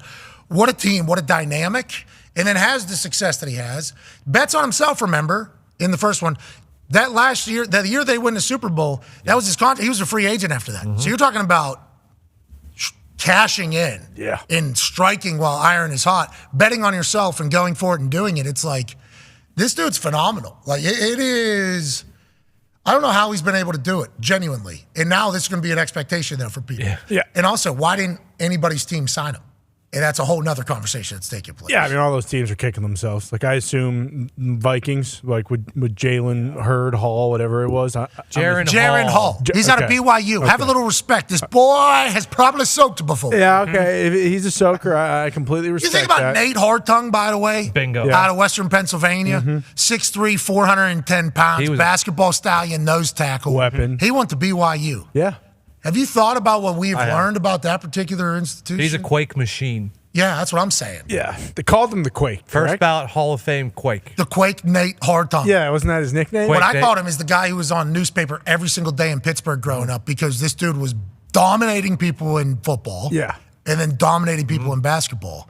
But he went to, this is the legend here. They should have let him play basketball out there at BYU too. It would have helped a lot. This looks like a scene out of a movie, how the guys are laying on the ground looking up at him. Nate Hartung is a movie character. Too good to be true, bro. Jeez. Too good to be true. Anyways. Yep. Yeah, Jaron Hall. BYU. Yeah, he was soaking. You know what Flacco was doing at Delaware? They had people framing his shorts because of how much they, grew to. He transferred from Pittsburgh. Uh-huh. University of Pittsburgh. Couldn't beat Tyler Paco. Right, makes sense. Another newspaper headline machine in Pittsburgh. fair. Pittsburgh royalty. So he transfers out to Delaware. Coming out of college, remember, this guy throws the ball further than everybody. Remember, they actually, that was back whenever he's so old, dude. So, that was back whenever quarterbacks would actually do, for show, far throws. I don't want to hurt myself for this. But then he was out there 75 yards or whatever it was, throwing it so far. And then he goes to Baltimore, and there's an entire situation. They win, and then Lamar, and then he kind of ends in an interesting way. He addressed that. I assume him and Baltimore are still good. Should have asked that. Damn it. Definitely. I feel like good now. The way By now, Lamar worked out, too, it's not like he got replaced and then that guy was out of Baltimore a few years later. I assume they get along very well. I assume it's what's your guess? No, it was early, because it was either divisional or AFC Championship his rookie year, if I am not mistaken. But yeah. Uh-huh. Here it is. Here it is. Henny. Matty Ryan. I don't think Matt Ryan won this one. What? Look at that. Just raw power. 200. See you later. They hit the cameraman standing down on the other side. We don't have a big enough field, they said. Colt Brennan. Dang. That's a hell. What was it? That's the 60. 71. 71. Oh, okay, jeez. And it wasn't even a tight, it wasn't even. Yeah, he was gripping too tight, wanted to throw it too far. Chad Henne steps up. Chad Henne had a hole. Okay, Henny. That one's not a great one. He's got a lot of Bortles in him, huh? Right. Need to bring this back. Yeah. Need to bring this back. I got to compete in the little skills challenge thing against Graham Gano, still doing it. Won the Around the World. Missed my flight to it, so I missed all the celebration of the thing. But it used to be great whenever colleges, and even the Pro Bowl, when this type of stuff would happen. I mean, he's throwing it twice. He already won. Yeah, but I think this one may be a little tighter. He might have beat it this time. He doesn't he like did. crow hop He into threw it over. Most guys will crow hop into it like they're center field. Joe just kind of lets it fly. So this is for you youngs. This is how we were introduced to Joe Flacco. 74 yards. Yeah, that's exactly. Yeah, 74 yards, two-step. That's because not a lot of people knew him coming out of Delaware, just out of nowhere. This is pre-social media. It's like this was our introduction to guys. Holy shit, this dude can throw the ball so far. Then you start learning his story. Then he goes and has success. It's like, good on you, Joe. Good on you. Love you, Joe. Loves ball too. He's like, yeah, I'm still playing. 15 years, I still still have the same routine. It's kind of what he's built up. Are you sure you want to play? Yeah, I want to play ball. Now he's earned himself a bunch of money. On the flip side, though, the Jets, let's talk about them, AJ. Whenever you watch them, what are your thoughts? Obviously Aaron crushed the pregame interview. Fitzmagic, shout out to him. We love that. A lot of people mad at Fitz and attacking Fitz on the internet. It's like Fitz was recalling a joke from. He's making a joke. Yeah, it was good. It was. Everyone's doing it now. Aaron asked for it. Everyone's doing it. Bingo. Yeah, so I appreciate that Fitzmagic did it. A lot of people were telling him, oh, here we go. Guy went to Harvard, huh? Is that right? I learned a lot about Harvard in my mentions last night. I learned a lot about Harvard. That was messy. I didn't know that. There's a lot of. It's been around for a long time. Yeah. Couple weeks Well, ago. yeah, recently it's kind of really popped back up there. Yeah, that's what it was. Yeah. Oh, yeah. But anyway, so Aaron does the interview pregame. Obviously, it goes well. And then during the game, they show him a lot of head shaking, gun blowing and everything like that. And Salo went from here to here. And, the offense continues to be what it is. And the defense got cooked by Joe Flacco. But who's not getting cooked by Joe Flacco right now? They just decided to punt this year, I think, huh? I think so. After like week 2. Week 1, week 2. I think they were like, let's just hope that we can run this back next year. Is that what you think? And it has been obviously a torturous year for Jets fans throughout it all. Yeah. No, I mean, I am sure they had like the intentions. Hey, Aaron's down, but hey, everything has changed. But here we go. We got a plan. We're going to go ahead and we're going to make this thing work. And it's going to be an awesome story when we're going to come through this and win a bunch of games. I'm sure they felt like that for a while, and they're fighting through, and they're still trying to grind it out. And now we're at the point where it's like, okay, here we go. What are we going to do the first day of OTAs? Like, let's make sure we get this thing going next year and don't get catastrophically injured in these last couple games. And Jets fans are saying, we need changes. I know we're trying to run back what this year was supposed to be, but there ain't no adjustments making anywhere. You look across the field, Kevin Stefanski, most amount of money, salary cap, obviously with the contract that's over there, that's going to happen pretty quickly. But they've had injuries everywhere. They're still winning games. They're potentially still the number 1 seed in the AFC. Could that have not happened other places? Could that not have happened over there? That's natural for their fans to think that way. All you need is a winning season next year, and all will be forgotten. Now, that being said, if they start out slow, it's going to get loud for everybody. Joining us now might be a man who has more information on the subject because he got a chance to talk to everybody in the building. Nice. Whoa. Yeah, because not only is he the face of college football and has been for 30 years, actually, and the voice because he was on 2K. That's right. True. So this man is a legend in college football. Always has been. Now he's become one of the faces of kicking off each and every NFL week on Thursday Night Football on Amazon Prime. Ladies and gentlemen, the co-president of the state of Ohio, Kirk Herbstreit. Yeah, Kirk. What's up, man? Boys, how we doing? Hey, how are you doing? Where are you at? You down there for a Cotton Bowl Classic? I am down here for the Cotton Bowl Classic, waiting on you to get down here. Come on, tighten this ship up. Let's go, kid. Okay, well, we got about, a little bit of time left. The flight to Dallas, obviously a lot shorter than a flight to Pasadena. Should be a fun. Do you have that globe on top of your shoulders? Are you holding that globe right now? No, we're just living, brother. We're having a good time. How about you? Thursday Night Football done for the year, huh? Wow. Good year. Great year. Way to go, Great year, Herbie. Right? Are we feeling a little better? A little bit hell of a run? We're excited? Or sigh of relief? Dude, we had a blast. Unbelievable. From year 1 to year 2. I told you this. I mean, it was what a difference. I made an effort to not work as hard as much, Monday through Wednesday. I tried to become like a normal human, like we do on game day, and hang out with Al and Kaylee and our crew and Whit and Sherm and just socialize a little bit more like we normally would do. And last year I wasn't able to do that. It made such a difference as far as the morale and the chemistry on and off the air. So yeah, the games there were some good ones, some tough ones. Overall, it was much, much better. I think ratings are up by 25% on the year. There we go. You don't say. Yeah. Well, yeah, it was good. It was good. And, last night we were able to watch this Browns team. I don't know, you guys have been, I'm sure, breaking down the Browns and the Jets, but just a chance to see them. And, being from the state of Ohio, as you just mentioned, AJ knows, I think normally in Southwest Ohio, you follow the Bengals, but you've always appreciated the city of Cleveland and the passion they have for their team. And that city was going ballistic last night. I don't know if you could tell on the broadcast, but they've been waiting a long time. I know they went to the playoffs in 20, but it was during COVID when the fans weren't really involved. And it was like a college football atmosphere last night. So good for the Browns. They advanced, and it looked like kind of like the Rams. Kind of looked like a dangerous team that you may not want to match up with the way I know you just had Joe on, with the way Joe's playing. Get Amari Cooper healthy, maybe get Grant Delpit back at safety. That defense will keep him in every game they play. And if they can run the football to go with that play action pass, they're going to be a tough out. Yeah, I think so. And you should. I mean, we talked to Joe. You're traveling, I assume. Hey, he's just like it. You got to talk to him this week. He's just like loving life, dude. Like enjoying ball so much and being in a. You called it last night, I think, in the open. You said this is a football town in a football state. It's like it feels like a perfect between the two, doesn't it? With Stefanski, the Brown story, and Joe Flacco's story, pretty much. I think you got to. This is just my opinion. There are a lot of great coaches that have done a good job this year, but I think he's the coach of the year. Think about losing Nick Chubb. I mean, that guy was the leading rusher last year. He's really the heart and soul of their team in a very unique way in the way he leads. He's a quiet guy, one of the most likable guys maybe in the NFL. You lose him week 2. And that takes the wind out of your sails. Then you try to get right with Deshaun, and he's 5-1 as a starter. He finds a way with a shoulder injury to beat the Ravens in Baltimore. Then he's out for the year.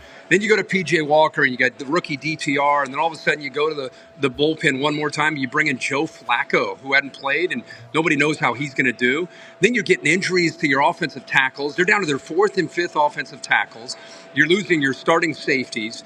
Just everything that has happened to most teams in the NFL, that they get decimated and they're done. Their season's over.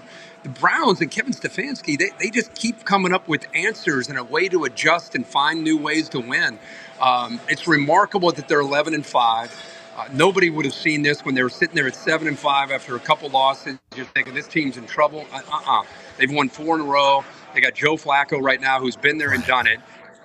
It's fun. I mean, it's in a great town where they appreciate football. They've been starving for a winner. So I think it's one of the better stories this year in the sport, in a year where there's been so many injuries to quarterbacks and the offensive lines.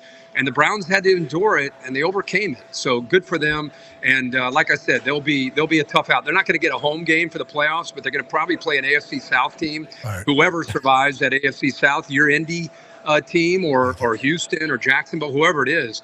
But that'll be a tough matchup for whoever gets those Browns. Yeah, I mean, Joe Flacco doesn't want to. He doesn't want to come into the Loud House. No, he doesn't. Lucas Oil Stadium. And I know maybe the Browns played the Colts earlier in the year, and it was like 50-50 Browns fans, Colts fans. Yeah. It wouldn't be like that in the playoffs. Well. It wouldn't be like that in the playoffs. They also won in the Loud House. Well, Myles Garrett, what do you... Exactly. He had a day. Sue us. He'll still be there. You know what I mean? That's the entire thing. Hey, before AJ's question for you, and I appreciate that breakdown, especially after getting to chat with him. Are you in a lobby right now? Are you in a? Yeah, I'll give you the look. Is there over his right shoulder? Nice. Whoa! There's Kinley and Allie and the boys over there. Really nice Team, place. what's going on? Is that Chase over there? There's Big. That's Chase. Where the hell's Ben? Oh, Chase Orlovsky. Hey, Chase Orlovsky. Yeah, exactly. And then here's the. Where's Bennett? Here's the screen. Yeah, you're on TV right now. I thought so. I thought you were in the corner of a lobby, and then you were definitely on TV. So I guess they put it on. Now I'm embarrassed. No, that's my life now. Yeah, I went to a place. Yeah, it's the worst. I went to a place. By the way, you were at a place where? So I went out with the Espresso Martini boys. Thank you. Boston Connor and Gumpy. Yeah. My wife had like a girls' Christmas night or whatever. So I went and had dinner with the lads here. First time I'd been out, really since this whole thing has started. We walk into this place. You got my big, dumb, fat face on 3 TVs as soon as we walk in, where everybody's looking. I'm like, yep, we gotta get the hell out of here. This cannot be how this thing goes. It's a very weird thing. And you're yelling in a lobby in front of a bathroom, and I think everybody's kind of piecing it together. Hey, you're a professional, dude. Way to go, Kirk. That freaked me out. It freaked me out. Oh, Big Ben. Ben knows the camera. How about him and Aaron last night? That was a good moment, huh? It was really cool. So Ben said that's my favorite quarterback, Aaron Rodgers. How did we get to that? That's what he told me. I mean, there's a lot of great quarterbacks out there, but that's what he let me know. Vaccinated? Aiden Green's his guy. So did you ask the Browns if you could get Ben on the field? Because college football, yes, Kirk, you can have any. Hey, about this? He's going to be the Rose Bowl. Told us we've got to have. It's great you're coming. Congratulations, Hall of Fame, whatever. But it's Ben coming because we need to get him. He's going to be the first dog in the history of the Rose Bowl to have a dog credentialed. He's going to go to the credential office. He's going to get credentialed. They're calling him. I can remember the. Oh my gosh, they got a name for him. Something about sounds really good. I'll look it up. Yeah, but he's the first dog. Look at his tail, dude. It never stops. Happiest dog of all time. Coolest dog of all time. He's a human that's kind of walking. Everybody says that about dogs, but Ben actually is, and he's been putting a lot of human things. Mm-hmm. You know, like, hey, production meeting. Okay, Ben's in here. What's he doing? Booth last night. I was walking between you guys. Mm-hmm. All right, let me wag my tail a little bit. Let's go ahead and have a good time. So casual. He's a superstar. He's getting articles written about him. He's a good boy. He is a good boy. He's the goodest boy. Whatever. Sweet boy. How about him rolling around on the Rose Bowl grass? Oh, my That was God. cool. Really cool. You're going to the Hall of Fame. Of course we knew that. Congratulations. Yeah, Kirk. Thank you. Thanks. Which Appreciate it. Last one. The Rose Bowl Hall of Fame. Boom! Knew that. So you already got the booth named after you, isn't it? The Kirk Herbstreit? The Herbstreit family broadcast booth, which was I'm a Big Ten Midwest. I mean, AJ knows the Big Ten and the Rose Bowl. For me, my dad played at Ohio State. He was a captain and he coached with Woody and with Bo. I grew up that place, that game was always really special to me.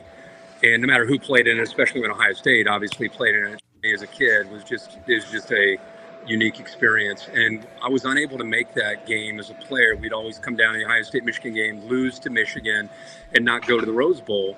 And I've been calling it. This year, I'll break Keith Jackson's record as the most Rose Bowls that anybody's ever called. That might be greatness at a high level. High level greatness right there for a long time. Keith. Yeah, so it's a special thing. I've accomplished some cool things, but honestly, the Rose Bowl stuff is, for me, on a personal level, is probably as cool of a thing that I could ever hope to have accomplished in my career. Well, congratulations on what we assume will be. Are you in any other Hall of Fame, Centerville Elk Hall of Fames? Yeah, I think I'm in the Centerville Elk Hall of Fame. Wow. Okay. Wow. Ohio. This guy's in Hall of Fames. Mm-hmm. You know what I mean? President of Ohio. Yeah. Hey, way to go, Herb. AJ's the president. I'm the vice president. No. You got same speech, same award, same title, same. They might take it away because you said that. Same belt buckle. You both got it. Go ahead, AJ. Congrats on that, Herbie. A lot of hard work, bro. Thank you. A lot of hard work. Congrats. The Rose Bowl, I feel like you think of the Rose Bowl, you think of you calling the big games there. We're going to be out there on the sidelines watching. I'm pumped. I've never even been in the stadium. What do you think of the atmosphere is going to be like in that game, and what are you kind of looking for, the main storylines in Alabama versus Michigan? Man, line of scrimmage game. If there's ever been a line of scrimmage game, it's this one.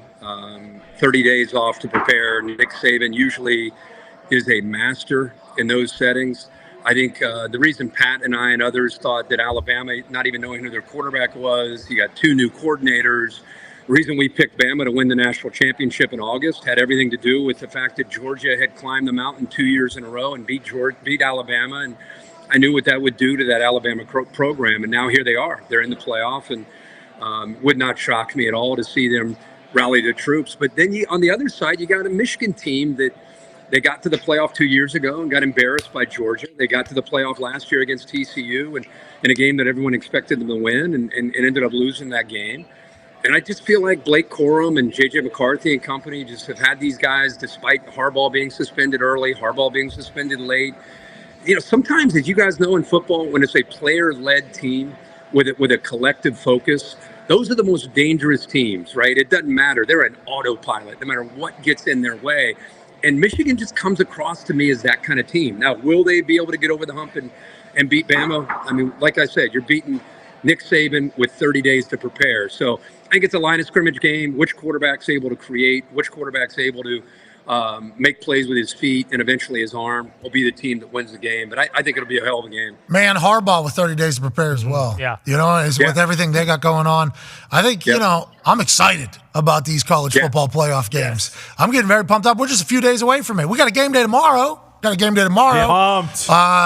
3 hours tomorrow morning. Wake up with us. We got a big Orange Bowl happening tomorrow. Huge. There's a lot of bowl games happening. You know, Toledo's taking on Wyoming tomorrow. It's a good one. Yeah, Auburn is taking Auburn, Maryland, Ole Miss, Maryland. Penn State. Another good one. Yeah, there's a lot of games. We got big time game day tomorrow. Big time game day tomorrow. We do. Well, it's a Saturday, and it's college football season technically. So we got to knock out 3 hours. Look at this stranger coming over. It's not a stranger. She knows you. She was just watching your ass on the wall. Oh, there's a dog. Oh, that guy's screaming from over there. Yeah. Yeah. No, but Pat, it's not just Wyoming and teams like that. It's really breaking down the Florida State Georgia game. It's breaking down the playoff games. I mean, there's actually. I looked at the rundown. Believe it or not, I did on the flight. There's actually some good. How about that? There's actually some. Some good stuff that we're going to be able to talk about. If you're a college football fan, tomorrow's going to be good. I agree. It will be. I agree. There's a lot of things that we wouldn't normally talk. Like tomorrow has some good discussion. Starting up with a lot of great minds. Yeah, thanks. All right, see you. Yeah, we're gonna see you later. I'm pumped about it. I'm very lucky to be a part of the whole college football world. Just had no idea we had a game day tomorrow until just a few days ago. That snuck up on you, didn't it? Yeah, it certainly did. I think this is where not having an agent is a part of the. Sure. Is part of the whole maybe. thing. Dude, there were emails. Yeah, of course there was. I scanned. Went to a spam. I read a lot of emails. Well, bro, you got to figure out a way next year. You and the producer, you got to figure out how to communicate. Yeah, I think that is the thing. Next year. I think that's the thing. Well, we agreed. What do you mean? Remember he threatened. Remember Kirk said he's gonna quit. Yeah, I'm not doing it either. You got a GQ. Hey, that GQ article was awesome with you and Lee Corso. A lot of good coverage, broadcasting like the type of human you are and the type of human that we get to experience on a regular basis. In the college football world, both you and Coach Corso have committed your entire beings to, seemingly. And watching you two on the day-to-day is fantastic. And I thought this Alex Kirshner guy did a really good job. And you're in GQ. Yeah, it's pretty cool. No big deal. GQ, dude. Cover. Looking slim. Wow. Yeah, It's on the cover? Yeah. super slim Congrats. year for you, too. This is the best Herbie maybe ever in GQ, conversation. Maybe that's why. I appreciated Lee and I, from being around us. I mean, 28 years working together. I mean, I was 26 when I started on the show. Just think about being 26 to 54 working with a guy who is your mentor. I mean, he's a different guy today at 88 years old than the guy that I broke in with when he was you, dude. He was you of 1996. Like he was cutting edge. Oh, he's coming through. Sorry, I got to take a dump. That guy said. Yeah. Move. Coach Corso, yeah. My problem. That's my bad. Great work. No. Great work there. Props. We appreciate you. Yeah, To the bathroom. he was you. He was much better than me. Yeah, much better than me. Hey, no. When I say you, he was you of the mid 90s. Like he was you when it comes to just saying stuff that other people didn't say. having the audacity and having the courage to just say what other people didn't say. He said what other people thought, and he did that consistently, and that's how he became Lee Corso. Really is, and then he had passion, and then he helped me. I was just a dumb kid coming up to the ranks, and he took the time to really work with me and help me, and I'll never forget him. I feel like there are people that go ahead of you that, to me, if you just slow down and pay attention to and respect and appreciate their wisdom, I'm just one of those guys, whether it's a coach or a mentor of some kind. I really, and he listened. My dad never really listened to me. My dad was a great guy, but Lee Corso listened to me. Like if I talked to him about Allie, or I talked to him about my kids, or I talked to him about my job or my career. Hey, should I do these games on ABC? Like, he actually sat there and listened to me, which I didn't really have a lot of people in my life that did that. So, dude, I'll never forget what he did for me. That's beautiful, man. Hey, I've been lucky to see it front row. Yeah. You have, and you've added to it, man. And you're seeing a different Lee, at 80, 87, 88 years old. And I think a lot of people, they see him struggle in the air, and I see the nasty stuff that people say, and I'm like, dude, if you only knew what his cognitive thinking is as sharp as it's ever been. It's just a guy had a stroke, and when people have a stroke, they struggle to get their words out sometimes, and that's what he fights. So instead of ridiculing him and ripping him, why don't you appreciate the guy has the courage to sit there on national TV after trying to deal with a stroke and just trying to be a part of college football and get his words out and tell you what he thinks. I think it's a beautiful thing that he's still trying to get it done. So it is what it is and where he is in life. And hopefully he'll be back next year and still doing his thing. And I think it's all about his health and how he feels. But the guy is a beautiful, he's a treasure chest, and he's a beautiful part of the college game day fabric. And I think college football in general, really, over these last 30 years. Yeah, it's, yeah, I think so. That's why whenever, I think I'm new to the entire thing. Whenever somebody attacks him or does something, it's like, what this dude has done for college football? No offense, college football. College football is certainly phenomenal. The sport, everything around college football, especially getting to learn it, is amazing. But the coverage of it also helps, grow it as a sport. Yeah. It makes it into what, Coach Corso has done a lot for college football, obviously.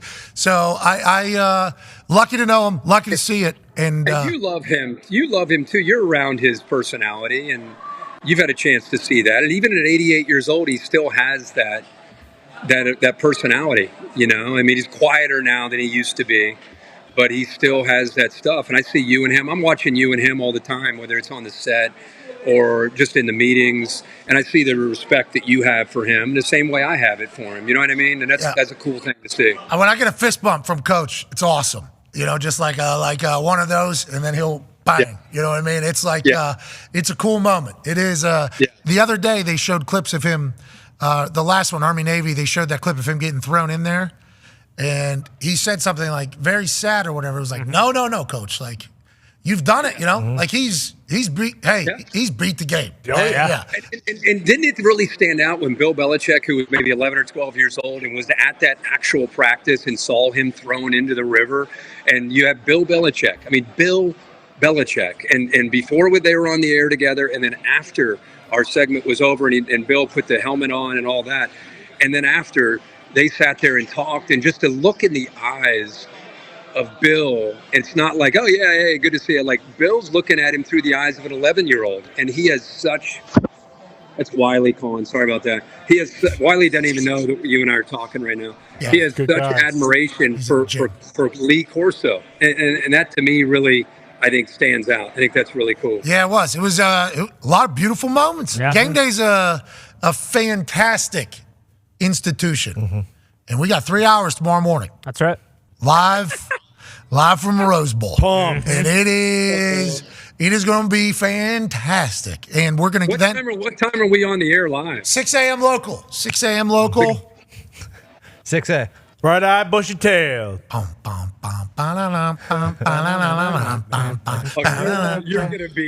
You're going to be on fire tomorrow. Yeah. I cannot wait. This is going to be fun. Those are the types of games, some coaches say, today we're going to have to generate our own buzz. Those are ones where having me on the roster, I think, is a good thing. You know what I mean? I think it's good. Tomorrow morning will be a full mindset of here we go. I may get you in a headlock just for fun. We go WWE style, Yeah, there's one of these coming back. You're real thin this year. Yeah. You know what I mean? You're real thin. That jaw, a lot more prevalent this year. You'll be messing up my hair tomorrow. We're at the Rose Bowl. See the button. You know what I mean? We're at the granddaddy of the mall. Yeah, tomorrow should be. You got your unis selected for the next couple of days? I'll tell you what. How we feeling about it? I feel pretty good about, tomorrow's not my normal game day. Really? Yeah. I wasn't prepared for another. Yep. Another game day. Yeah. So I had to throw some things together, real fashion. You know what I mean? But I just learned about Commendatore Orlando Leone yesterday. So I He's out of Milan, 1947. He started his company, fashion, everything, boxing and everything. Sure. So I just said, what would Commendatore Orlando Leone do? Sure. And I started piecing things together this morning. After the baby went down for a nap, got to see Mackenzie, Yeah, that was a really, really fun time. But yeah, I feel good about tomorrow. What do you have? You have some proper 5-piece suit that your suit game this year has been fantastic. Yeah, it's been good. How come no ties last night? What last game of the year? Flacco. Last game of the year. How for Joe freaking Flacco, you couldn't wear a tie, prick. That's where it's a real question. It's not a joke. Hey, bro, I follow my marching orders. Get line, Herbie. And Pat knows. Pat saw it live and in color. I was fully dressed in Seattle with Pat last year, thinking I was in a suit. And then I was told, you have something else, right? And I was like, I guess in my bag, downstairs. And then Pat happened to be arriving at the stadium just in time to bring the bag up. And I changed, because I found out we weren't wearing ties. So now after that experience, Pat, I now ask on Monday, smart. What is Al telling us? What are we wearing? Are we going casual? Or are we going? What's dress code for Thursday's event? Yep. What's dress code here? So I need to know the dress code. So I found out on Monday we're going casual. Now I brought a coat, but then I was notified I did not need the coat, so didn't go with the coat on air. What if you wanted the coat? Were you allowed to wear the coat if you wanted to wear the coat? No. AJ, you knew the answer to that question while you were asking it. It's amazing. You guys did a great job, though. It's not about your outfits. Fantastic year out of you guys. Yeah. I like the casual look. I thought it was football. Good. Yes. It's football. Football. It's football. Yeah. It's football. Yeah. We're in Cleveland. And we're in Cleveland. It's supposed to be 20 degrees. So, it's football. You guys look great. You had a great year. Ty has a question for you. Football game. It's football. Yeah. Kirk, just curious, going back to college, I know this has been a topic of discussion for the last several years, but it seems like it's gotten more prevalent as the years go on with guys just opting out of games. Like I think Florida State and Georgia, Florida State's got like 40 guys sitting out or something like that. Joe Milton is sitting out of the Iowa game. I don't even know if he's going to get drafted, but he's opting out just for the hell of it. Do you think all of these things, is this ever going to slow down? Because it's for like people who aren't casual fans, it doesn't really matter. But I think for casual fans, it really diminishes bowl season. And it's kind of like, well, who gives a shit about all of these bowls outside of the college football playoff? Like, do you think there's going to be like a buck stops here moment with this? Or are we going to get to the point where if you don't make it to the college football playoff, like no one who's worth a shit is going to be playing in these games? First of all, I can't unhear your voice of Pete Thamel when you talk to me, even talking normal. I'm focused on this question, but I'm just thinking about all the times that I was thinking of different words that you used over the last month, and I love that, dude. I think that's the greatest. You do so many great impressions, but maybe because I sit in the meetings with Pete, and Pat tries to wind me up, and we get excited about. He's a human. Every time poor Pete comes on, he's like, "Look at this guy! Look!" In the middle of the question from Reese, he's very serious. He's just like yelling at him, and then your impersonation is fantastic. I'm terrified of the Bulls. We love Pete. He's not the best. I actually might be the biggest Pete Thamel fan on earth. His brain is a never-ending pit of information. It is one of the most special things I've ever seen, legitimately. And he doesn't stop, ever. No. I agree. And I think where we're screwed here on these bowl games is two things. Number one, when ESPN decided to just keep going with more and more bowls, and we started to put 6-6 teams into bowl games, that damaged the brand of bowls and the meaning of bowls, right? That's first thing. So there's way too many bowls. I think you should be 8-4 to go to a bowl game. I think it's not great for the bowl system that we have so many teams in these stadiums that are empty in the pre-Christmas bowl games are on TV, because it adds to what you're describing. I think bowl games should be sold out stadiums and teams that had great years, and it should be a celebration for the year you had. Like the That's what Duke's bowls- Mayo Bowl. Amen. Yeah, it's bullshit. I mean, it's just I don't know what station we're on right now, but it's complete. Yes, you just do. Bowl. Bull what? It's awful, but a lot of people watch bowl games, and so you're going to have a lot of bowl games. It's just the way it is.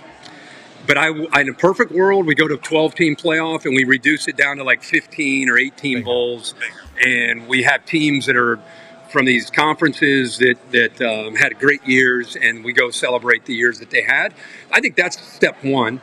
And then I think step two is until they break off from the NCAA, and like a lot of what Chip Kelly talked to you guys about, and restructure things and find a new governing body and find a way to break away from the antitrust laws, until you find a way to do that and come to an agreement with the players, not just on NIL and transfer portal, but also you got to talk to them about revenue sharing with the network money and make this a much broader discussion, and then throw in the bowl games and talk about, how much do the players want to commit to it. And, it's really a shame to get to these bowl games and see what's happening to Florida State, see what's happening to so many of these other teams. You'd love to see these players finish it out and have a chance to finish as a group and have a great celebration at the end of the year. And individual players are going to pull out. They're entitled under the current system to do that. But hopefully we can get to a new system when we get to this 12-team playoff. And the biggest thing we need is, instead of having all these different conference commissioners worried about their own constituents, whether it's chancellors, presidents, ADs, coaches, players, fans, we need one voice that worries about the totality of the sport. We're governing the sport like it's 1985. This used to be a regional sport. This used to be a sport that the Big Ten and the Pac-12 worried about the Rose Bowl, the SEC worried about the Sugar Bowl, the old Southwest Conference, Big 12 worried about the Cotton Bowl, ACC, worried about the Orange Bowl.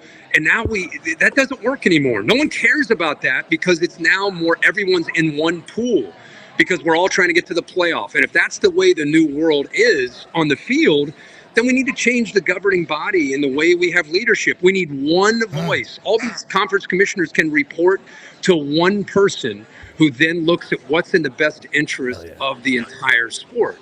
And until we have that, you're going to have all these guys are going to be worried about their own region and their own conference, and they should, really, until someone changes the rules and we get one voice who worries. It'd be like having Roger Goodell worried about just the NFC North, and someone else worried about the NFC East, and someone else worried about the NFC West. It's like, how would the NFL ever get anything done, right? And they never get anything done.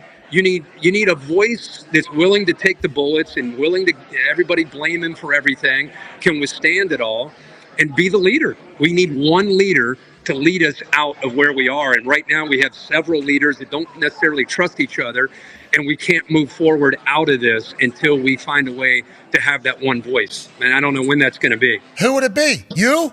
Who would it be?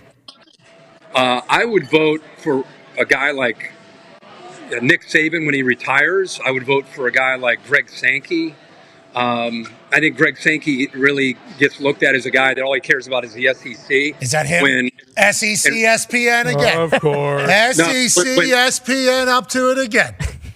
No, I just know that the guy that I think has go back and look at COVID and look at the guy who handled things, the way he handled it. I mean, he handled that as well, if not better than anybody. That's cute. And I just think you need one voice. Whoever you guys want to put in charge is fine, but you need one voice to lead the sport, not several guys rowing the boat in different directions. Yeah, when you have four quarterbacks, you have no quarterbacks. That's kind of the old adage. And at least there is a vision, even if it's not the best vision. It is a vision that everybody's going towards.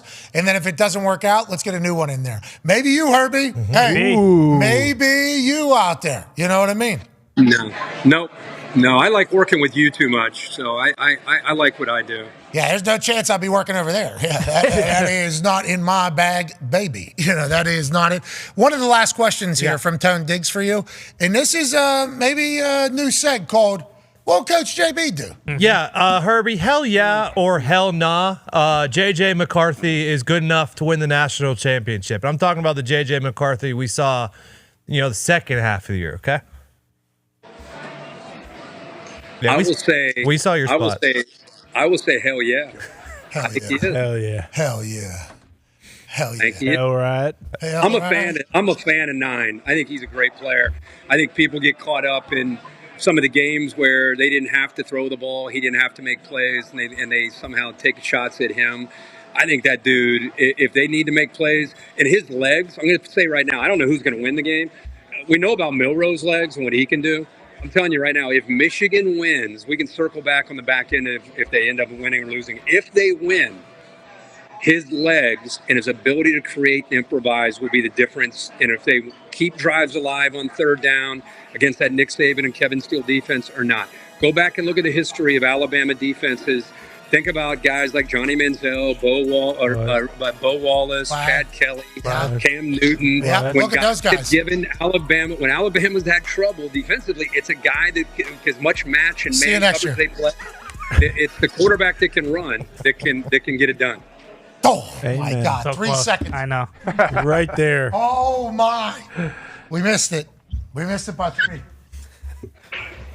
Dude, what are you talking about? We missed it by 3 seconds. Hard out, Herbie. We missed it by 3 seconds. Thanks a lot. It's we haven't hit a lot. This is our first week back after. You know who I blame? You know who I blame for that? Who?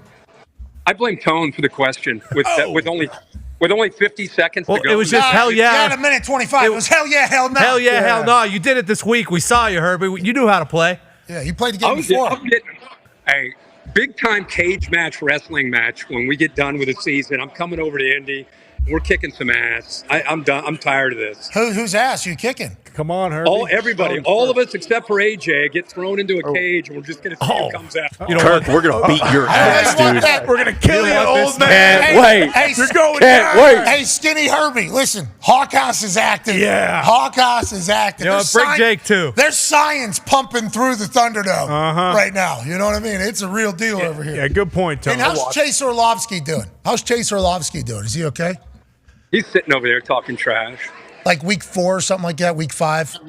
You know the Chiefs aren't the same team that they used to be. Oh, is that right? Why don't you just say it? That's what I'm like.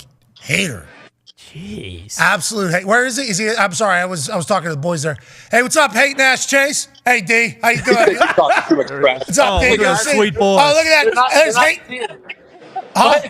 There's Hate Nash Chase. Okay, he said that week 5. They aren't. He did. First round exit if they make it. Oh, Chase, why you gotta be a hater like that? Why you gotta hate like that? It's Patrick Mahomes. They're just not that team. I don't know if it's Swift. I don't know what it is. Wow, thank you. Wow. They all, Keep it there. all the Herbies have the same voice. All the Herbie children have the same exact voice. Classic Gen Z. I like the moxie out of that kid, I will say. I do like the moxie out of that kid. I appreciate it. He's got some wiggle, too, some size. Quarterback, obviously, St. X.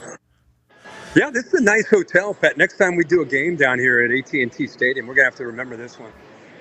I don't know. You shouldn't say which one it is. Yesterday, Chuck Pagano told Saban, gave Saban's pin location pretty much on the show. I don't know Well, if and we then should do Des that. did it for the Michigan team hotel. Yeah, I'm here at the Intercontinental. Whole team's here. That place does look very nice, though. Nice. Like, anytime you can see a fountain out front. Ooh. Wow. The Herbies are living nice. One does well. What are you going to do the rest of the day? Are you going you're going to a restaurant? You're doing hang? What's going on for the Herbstreits? I think we're going to sit here and partake a little bit. We're just going to partake. Wait on you to get down here. What are you partaking in down there? I don't know the Texas laws. Do you know? Are you speaking my You got a language? game to call, Herbie. This is my one day. I'm just going to be a parent and a fan. And I don't know. I've heard about this tailgating thing. I guess they have adult beverages from time to time at the tailgate. Right. So I'm going to I may partake a little bit. Zach Herbstreit, member of the Ohio State Buckeyes. Happy birthday to Zach. What a legend. Happy birthday, Turned 21 Zach. like a week or 2 ago. Absolute stud. All right, enjoy yourself. Thank you for taking so much time with us. We're about to make our picks and then head on the road. So we should see you in a bit. See you guys shortly.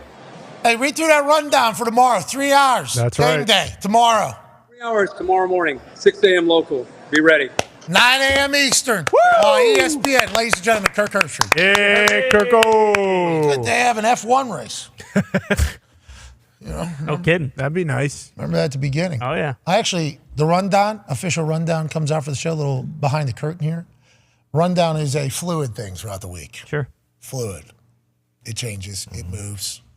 Production meetings, things like that. Great people. Been doing it for a long time. They have the show. First show I've ever been part of. though, with this type of. So I don't know if it's normal, abnormal, whatever. But when that rundown gets out, it's a big deal. It's a big deal. What's going on? When's it happening? How's it happening?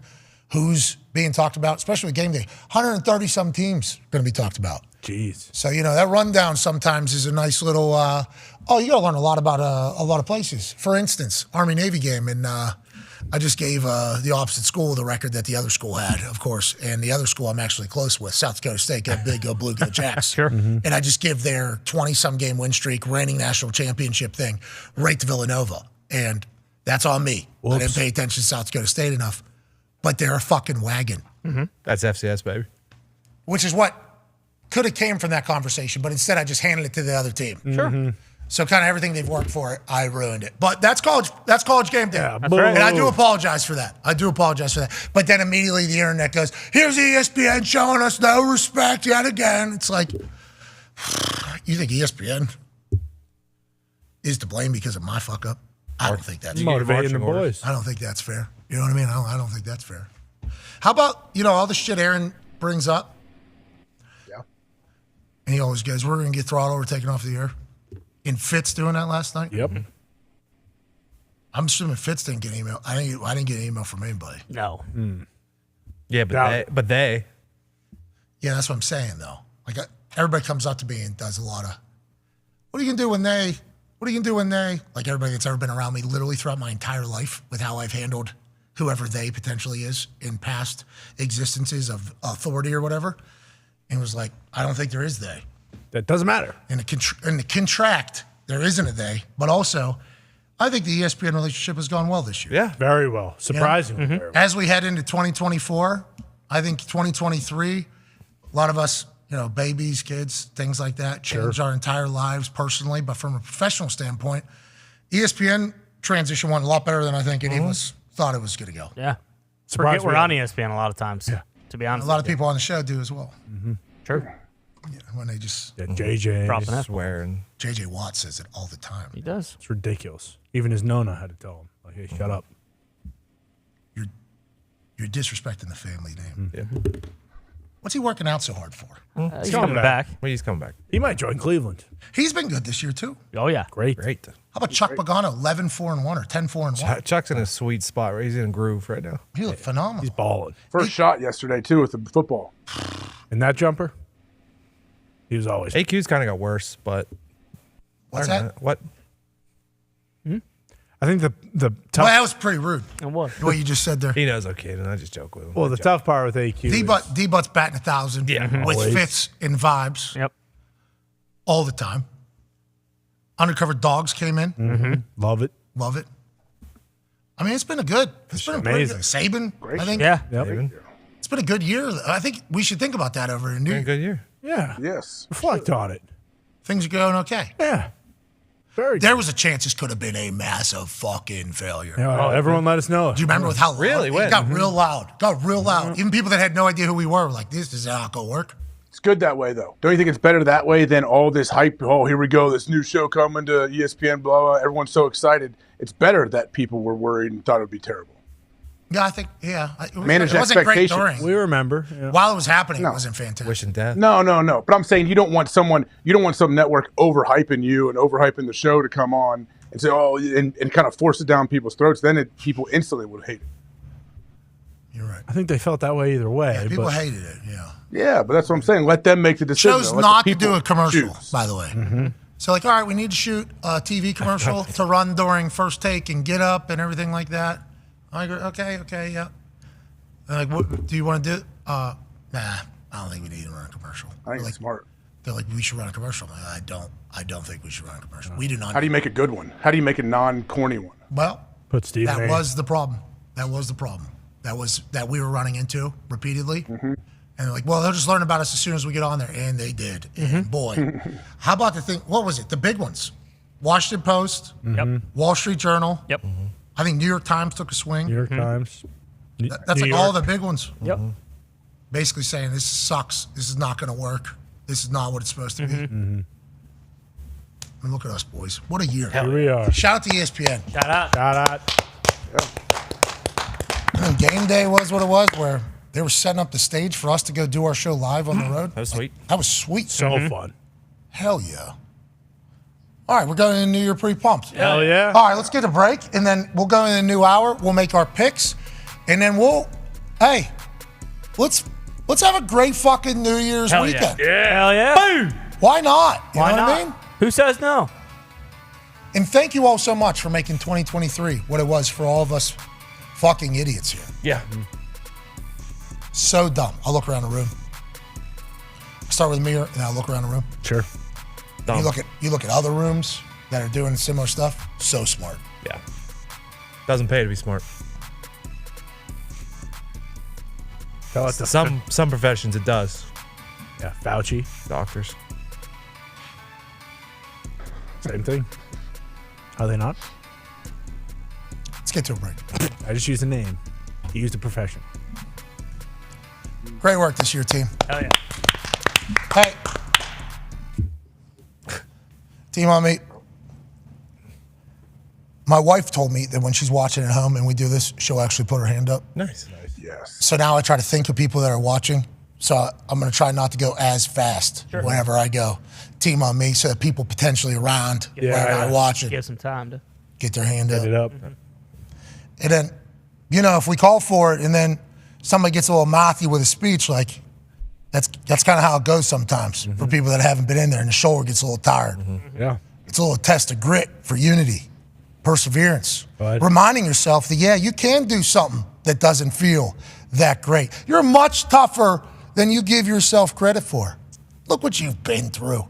Look what you've done. Look what you've accomplished. You had a great fucking year. Hell yeah. Team on 3. 1, 2, 3. Team. Great work, boys. All right, let's get to a break. Last hour, we'll give our picks and send this into the greatest weekend of all time. Hell yeah. You know why? What's that? Because this is next weekend. Hell yeah. Boom. Yep. All right, be a friend, tell a friend something nice. It might change your life. Take 5. What's up, y'all? Week 16, we're back with another episode of Undercover. We go around the league, find out guys who don't get the recognition like the big dogs. He's an undercover dog. He's an undercover dog for sure. My first undercover dog is Amir White, running back for the Raiders. This week he had 22 carries for 145 yards, averaged 6.6 yards a carry, in place of Josh Jacobs. 3 straight carries to ice the game, including this 43-yarder right here with 2 minutes and 35 seconds on the clock to seal the game. My second undercover dog is Justin Fields. Everybody here to chat about what he can do, what he can't do, should he go here, should we draft here? But Justin Fields have won 3 out of the last 4. He's had 2,731 yards, 18 touchdowns in the last 11 games. Against the Cardinals, he had 97 yards rushing. He had 1 touchdown. He had 170-yard passing and a passing touchdown. Athlete. My third undercover dog. I know you ain't heard of him because I ain't never heard of him. Ifan Mel Ifan Wu, the line safety, 3rd-round pick from Syracuse University. Only allowed 29.2 passer rating win target. This week, he had the game-sealing interception. These are my undercover dogs. Help me out going into week 17 because this is almost over. Hashtag undercover dogs. He's an undercover dog. He's an undercover dog for sure. If you're the NCAA and you're sitting in that stupid office in Indianapolis where we happen to live, it's a great city. It's a great town. And there's a dumb institution that is ruling over college football. Because if you don't want these people dancing...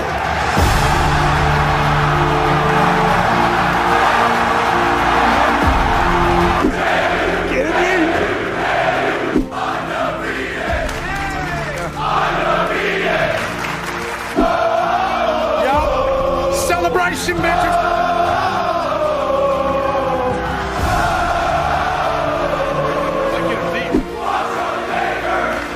What's up? Is that the president's name? Oh, that's Kurt Signatic. Do we like the NCAA? Do we like Pat? Do we love the Dukes?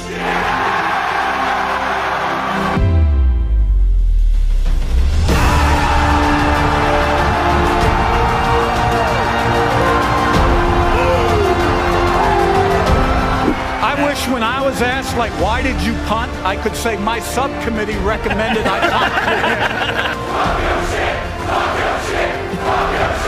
Talk your shit.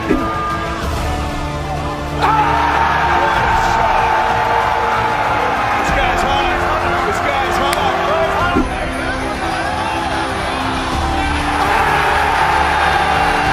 We'll see you in the next hour. I say today, we take a stand against the NCAA.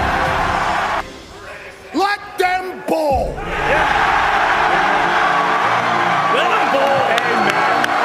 Rest in peace, Dale. Moment of silence for Dale Earnhardt. Moment has passed. Thank you, Dale. This one's for 3. AJ Hawk, $5,000.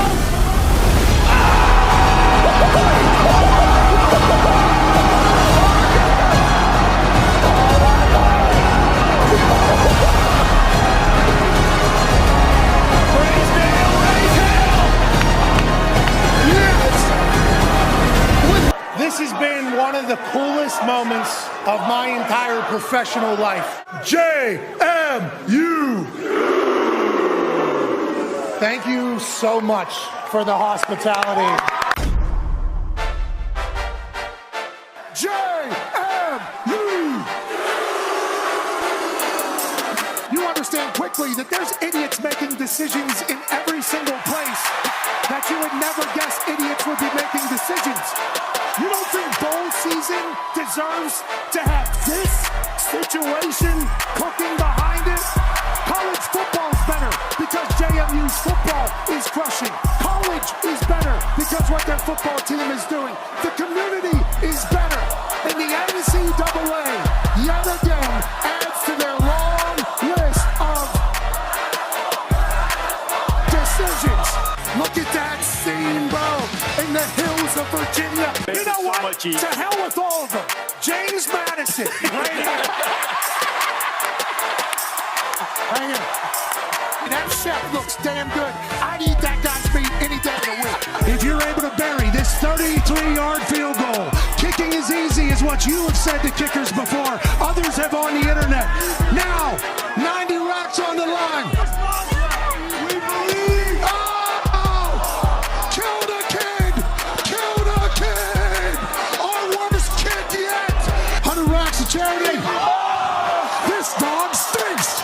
And that's that the JMU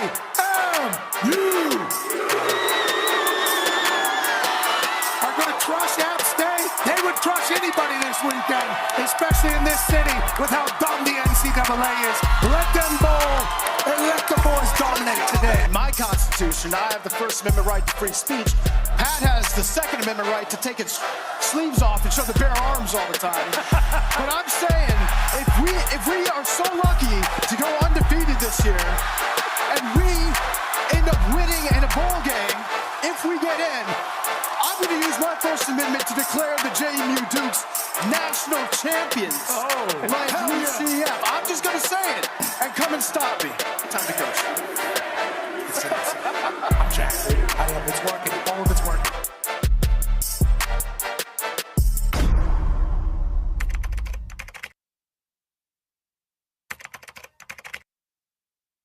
They'll have one loss because App State is beating JMU Mountaineers, baby. They're gonna dog shit all over this dumb place.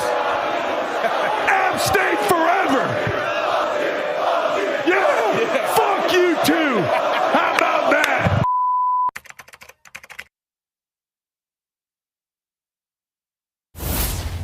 Hey. Why? Let's go. This show stinks, and the fact that you listen, we are very, very thankful for. The all-time leading tackler for the Green Bay Packers, you pig! Damn it! Be a friend, tell a friend something nice could change their life. Sport! Hello, beautiful people, and welcome back to our humble abode, the Thunderdome. On this feel-good Flacco Friday, December 29th, 2023, Hour 3 of the program starts now. Football! It happened last night. Yes, it did. Yes, it did. Joe Flacco and the Cleveland Browns secured a playoff spot while knocking off the New York Football Jets, kicking off Week 17 action for the NFL, in which there was only 18 weeks of a regular season. That man has won a Super Bowl before. That is A.J. Hawk. Whoa. Right there. Whoa. That's him? AJ, during the break, you and I were texting, and you said you wanted to lead this hour, especially the last show of the year, with maybe a motivational speech as we go and make our picks. Come on. Yeah. Really bring it home. Come on. Thank you, Hawk. That doesn't really sound like me. Show me those texts that we had going back and forth. You may have been texting somebody else, but no, I think it is going to be a great day. This is not a Cam Newton Debo situation. Yeah. Okay, this is not a. Fuck you, Debo.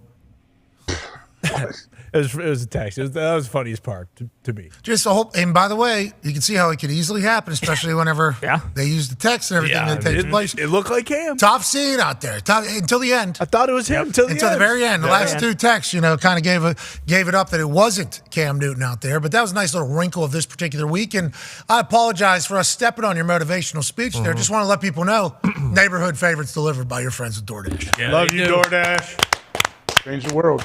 Enjoy $0 delivery fees and reduced service fees on all eligible orders with a Dash Pass membership. Sign up for Dash Pass and get your first month free. Nice. Wow. Shout out. That's pretty cool. Shout out DoorDash. Good deal. DoorDash is awesome. Yeah. Favorite. There's no deal that's more worth it, I think, than Dash Pass. Yeah. Yeah, especially if you utilize DoorDash as much as we all seemingly do. That's one half of the hammer. Cowboys turn digs. A lot of public winners, it feels like, in primetime games as of late. I love everything about it. Last night, we were all on the Browns. Joe Flacco, this story. That story is much different than what this team on the lake is doing. And the public was on, we were all on, and we hit. I like this happening this last two Thursday have been very similar, where all the public was on his side. It was the Rams and the Browns, and they got out. It was very, very comfortable. But there was a moment in the games where I guess there could have been a backdoor, but it never really happened. And then Sunday was kind of public-y, and Monday, Christmas Day, was not. But yeah, it's a good time of year because books are giving this time of year. They don't need money this time. Yeah, they've already made enough from the season. Yeah. They just got to kind of make it look better for marketing for the next season so that everybody doesn't quit. Anytime it's up over 75%, though, like a 90+% hit the other day. We got to take those in. We got to enjoy those. Shout out to us getting big time dubs, and shout out to the books maybe not knowing. Yeah, what's going on everywhere. The Talks Table is here at Boston Connor and at Ty Schmidt. Ty, I'm betting on Packers this weekend, buddy. As you should. Underdogs, with everything to play for. Jordan Love just feeling great, feeling like a new man. I like the Packers this weekend. I like the Packers as well. I enjoy what Jordan Love is up to, but Jaron Hall, if we know anything about him, he doesn't mind having to earn it a little bit. No, he'll wait a long time for stuff. Boy's a long player. Yeah, he is. BYU quarterbacks, though. Very disciplined. Very disciplined. How do you think Puka Nacua got drafted? You think he was catching the balls himself? Maybe. Which Jamar Chase was wishing he could potentially do. Yeah. We heard some clips from Cincinnati Bengals locker room, but Jaron Hall could do his thing. Oh, yeah. Let's run some of the Jamar Chase chatter because I love the fact that Jamar Chase is as confident and as comfortable as he is to speak the way he speaks. And obviously, anytime you say anything that maybe disparages another team or doesn't compliment another team, there's going to be a massive story. And he certainly doesn't compliment the other team. No. But Jamar Chase spoke about the Kansas City Chiefs rivalry and the Kansas City Chiefs defense pretty candidly from his locker room. And there's a lot of chatter about this on the internet. That can be taken. They can take it how they want to. Yeah. I don't care. But if you don't play, would that be a problem? I'm sure you want to go out and back it up. But I mean, at the end of the day, it's so much that I can do myself. It's not like I'm Iron Man. I can't throw the football to myself. You know what I'm saying? Like, it's a team sport. Tony Stark. At the end of the day, it's just I know what I see on paper. I know what I see in game. Brian Johnson. That's why they double everybody because they can't do it one-on-one. The best player on their team is Snead, and that's a fact. Everybody knows that. That's why they double everything they see. They just got they drafted 2 new corners. That's longer. They're trying to match Snead. That's why Snead at corner now. I already know it. Like, I'm not bugged about it. They know I'm good. They know how to play us. That's what it is. But it's not like they got a superstar on their defense. So that was in a response to him saying that they don't have a Jalen Ramsey on the Kansas City Chiefs secondary there. And he said, they're going to take it that way. And he responded, I don't care how they take it. This is just a matter of fact. I love Jamar Chase. Has to be a tough year for him with, the situation happening in Cincinnati, even though Jake Browning has put up good numbers, AJ. Yeah, it would be. I mean, think about it. As a receiver, you are so reliant on your quarterback. Whoever's getting you that ball. And, Jake Brown has played well at times, but it's tough, man. It's tough. All these backups playing, it has an effect on everybody around, like receivers on a contract year, a guy trying to, I don't know. Is there any position where your whole production counts on somebody else more than you like that? Yeah, I think the wide receiver position is certainly it, which is why a lot of people say can't win the MVP. Like haters will say that because somebody had to get said person the ball for 2,000 yards. He wasn't able unless he's taking snaps. I mean, that is the place, but that's just chatter. That's going to happen everywhere. They're talking about that with Tyreek Hill, but think about Chase as soon as he gets in the NFL too. Yeah. Super Bowl. Training camp was not good. No. Remember, he couldn't catch a ball in training camp. Too big. Yeah. People are talking, ball's too big. Doesn't have the white paint on it. Nope. So he's not able to locate it. And track it. This guy's not going to be able to catch an NFL football. That was real discussion about. And then as soon as the season starts, this guy's got 4 touchdowns in the first 2 weeks. Okay. Boom, bang, pow, pow. It's been like that. So this year, being the way it is, I assume it's difficult, but I like these talking his shit. Yeah. I appreciate the fact that he's doing that. It only continues to make things better. Speaking of making things better, we should make our picks. Here we go. Hey. Last week was not good for us, AJ. You beat me. It was terrible for me. As I was watching the games unfold, I was like, whoa. Big week. Whoa. That's what I kept saying. 2 weeks left. I'm up 1. Here we go. Wow. Here. How was it so close? We go. Ladies and gentlemen, the New York Jets failed to cover against the Cleveland Browns, and we are both 1-0 heading into the New Year's weekend. Good start, Good boys. for us, AJ. Good start, boys. Yeah. Great Come on start. now, boys. Great start. Hey, I'm pretty proud of us for doing that already. And shout out to Chuck, by the way, continuing to be an absolute lock on these Thursday nights. Maybe more glasses, more tracksuits, more fresh whites. Chuck Pagano, safe travels back home. Thank you for the season that you've had. Speaking of seasons that have been had, how about the Detroit Football Lions taking on the Dallas Cowboys on Saturday Night Football on ESPN? Lions getting 5.5 down there in Jerry World, which has made the Dallas Cowboys unbeatable. For some reason, that atmosphere, that field, that vibe, that everything in Arlington, Texas, has been a buzzsaw for the Cowboys. But Goff and MCDC and the boys don't care about that. They've won their first division in 30 years. Hell yeah. Hey, Hutchinson had his hat on sideways, dancing a little bit, vibing a little bit. MCDC called out the OG, said, come on up here. Jared Goff talked about the expectations and what it's supposed to be. Are they hungover from celebrating? Oh, no. What do you think happens down in Dallas, AJ Hawk? Man, when this thing initially popped up, I'm thinking, okay, Dallas continues to roll and everything, but the 5.5 points, I just don't like that big of a number. I'm taking the Detroit Lions on this one. Me as well. Let's go.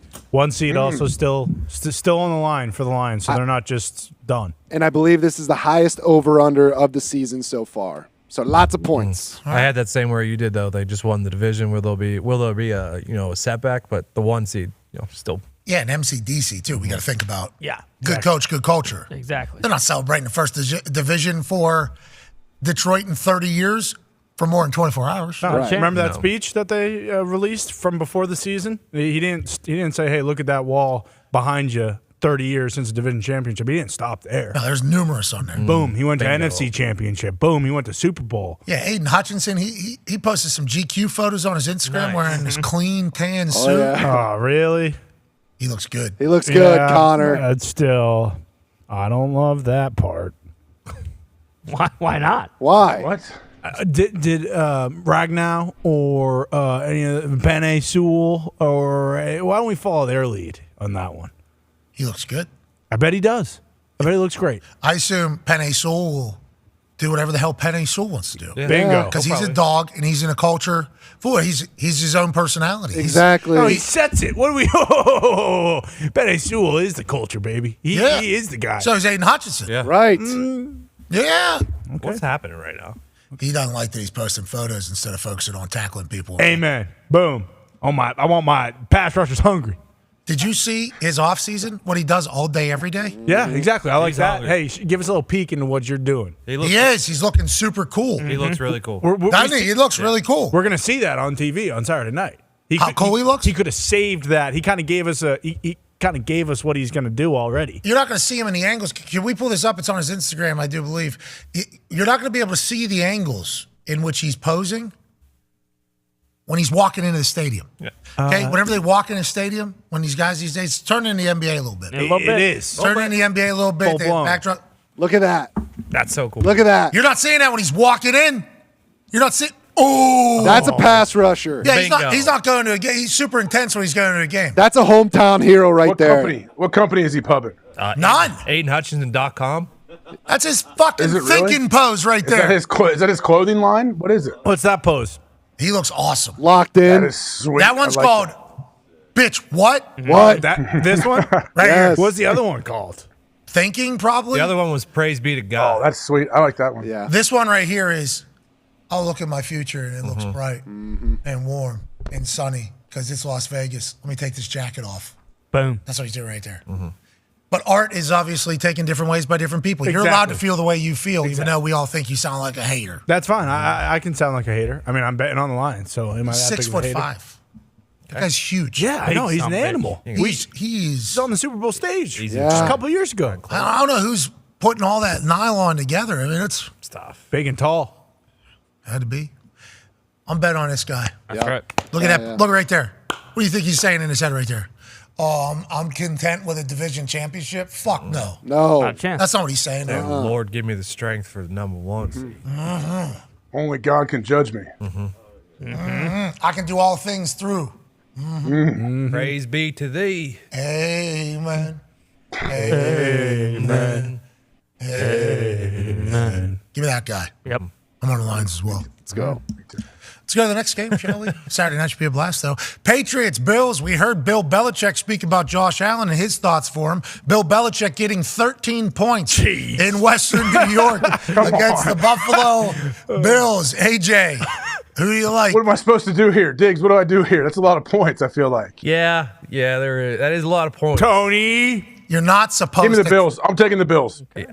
All right. Well, no, see, I think I look at it one way, and when you wake up or the game's over and you took the Patriots and they lost by 26, you're Bingo. like, why did I take the Patriots? But if the Patriots keep it close, you're like, well, what? Yeah, this is really a coin toss, which is why sports gambling is the way it is. Yeah. Because there is so many different scenarios in which Bill Belichick knows Josh Allen, knows the Buffalo Bills, familiar opponent. He's not able to score enough points to make 13 be enough, especially Chad Ryland knocking down 56-yarders to win the game. And you think about how old Zip on the ball Zap can look every once in a while whenever he's playing quarterback for the Patriots. Give me the Patriots plus 13. I've been informed it's actually at 14 now. Patriots plus 14. You got the Bills minus 14.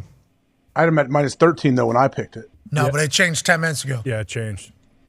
Okay. It's All also right. I'm must okay with lose for New England. I'm I still believe confident. They lock in a top 4 pick, I believe, if they lose this game. So this is a That's must-lose real. territory. It's a real deal, Con. What do you do if you're the owner? If you're Robert Kraft, for real? What do you What do you do? We saw him talking earlier in the season in the Bucs where Robert Kraft actually says, like, yeah, we're just not good enough. And that's real. You need to lose, and then you basically guarantee if you're the 4 Oh, pick. so Bill Belichick can spoil the future of the Patriots, one that he might not be a part of. Sure. And also the Bills, they have to win. Have to. But still. Oh, yeah, they've been on a playoff run here for a while. Yeah, exactly. I think they win. They I need, think, I think the Buffalo Bills win. They need to win. Give me the Patriots plus 13, though. Ooh, 14. 14, sorry. For Bill Belichick. Last year, the Ravens were saying, like, we feel disrespected. They're getting 5.5 points going to play the Niners when the Niners On the road. The Niners were across the country on the other side. It's like Bill Belichick getting 13 points in a division game, 14 points in a division game. Just crazy to say. Just up the road. You should check the score, but what's the weather? I think they covered 14 last year, and that was the game. The Bills had 2 kick return touchdowns. And I think they still covered. All right, give It's not going to be a snowball. It's not going to be a snowball, is it, where there's no points? No. Okay, that's good. I'm staying with the Bills. All right, give me the Patriots plus 14.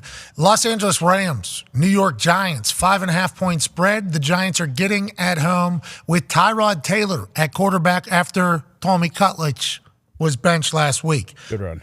Tommy Cutledge is handling it just fine. He's a professional. We do not know about Sean Stellato. We have not heard from the Stellato, but we do know that Tommy DeVito's doing everything he can to help out Tyrod Taylor. Daboll and Tyrod have had numerous game management situations poke their heads out on primetime television, making us question everything going on over there on the offensive side of the ball a couple times this season. And on the flip side, the Rams and Matthew Stafford have been playing some absurd football in the big city from the other massive city. How do you see this one going, AJ Hawk? Man, so it's Tyrod Taylor. I've heard multiple people say like Tyrod. Almost is he trying to change his name, or other people trying to do that for him? Was that his mom that came? Yeah, this happened the last time he was starting, Maybe which in LA? might have been the Chargers. I think she did say Tyrod. Okay, Tyrod Taylor. Taylor. I don't know if that was hammered home by him. Remember what happened to him out there at the Chargers? Just terrible. Oh no. Took a golf tee and just rendered his lung. Punctured his lung when they were trying to give him a shot. Or that the Browns. Allegedly. That's allegedly. Allegedly what happened at Chargers. Before the game, 15, 20 minutes before the game, was going to get a shot to numb his ribs because he had some stuff going on in there. And said needle that was giving the shot punctured his lung. Yep. Can't play football today. Congrats, Justin Herbert. You are now the starter against Kansas City Chiefs. Yeah. I remember like it was yesterday. Ran that linebacker over. Knocked him out of the game. Buffalo got him to the playoffs. Browns, situation happened there. Got hurt Baker. Now Tyrod Taylor is leading the Giants against Matthew Stafford and the Los Angeles Rams. AJ, however the name's pronounced, how do they pronounce the winner of this game and by how much?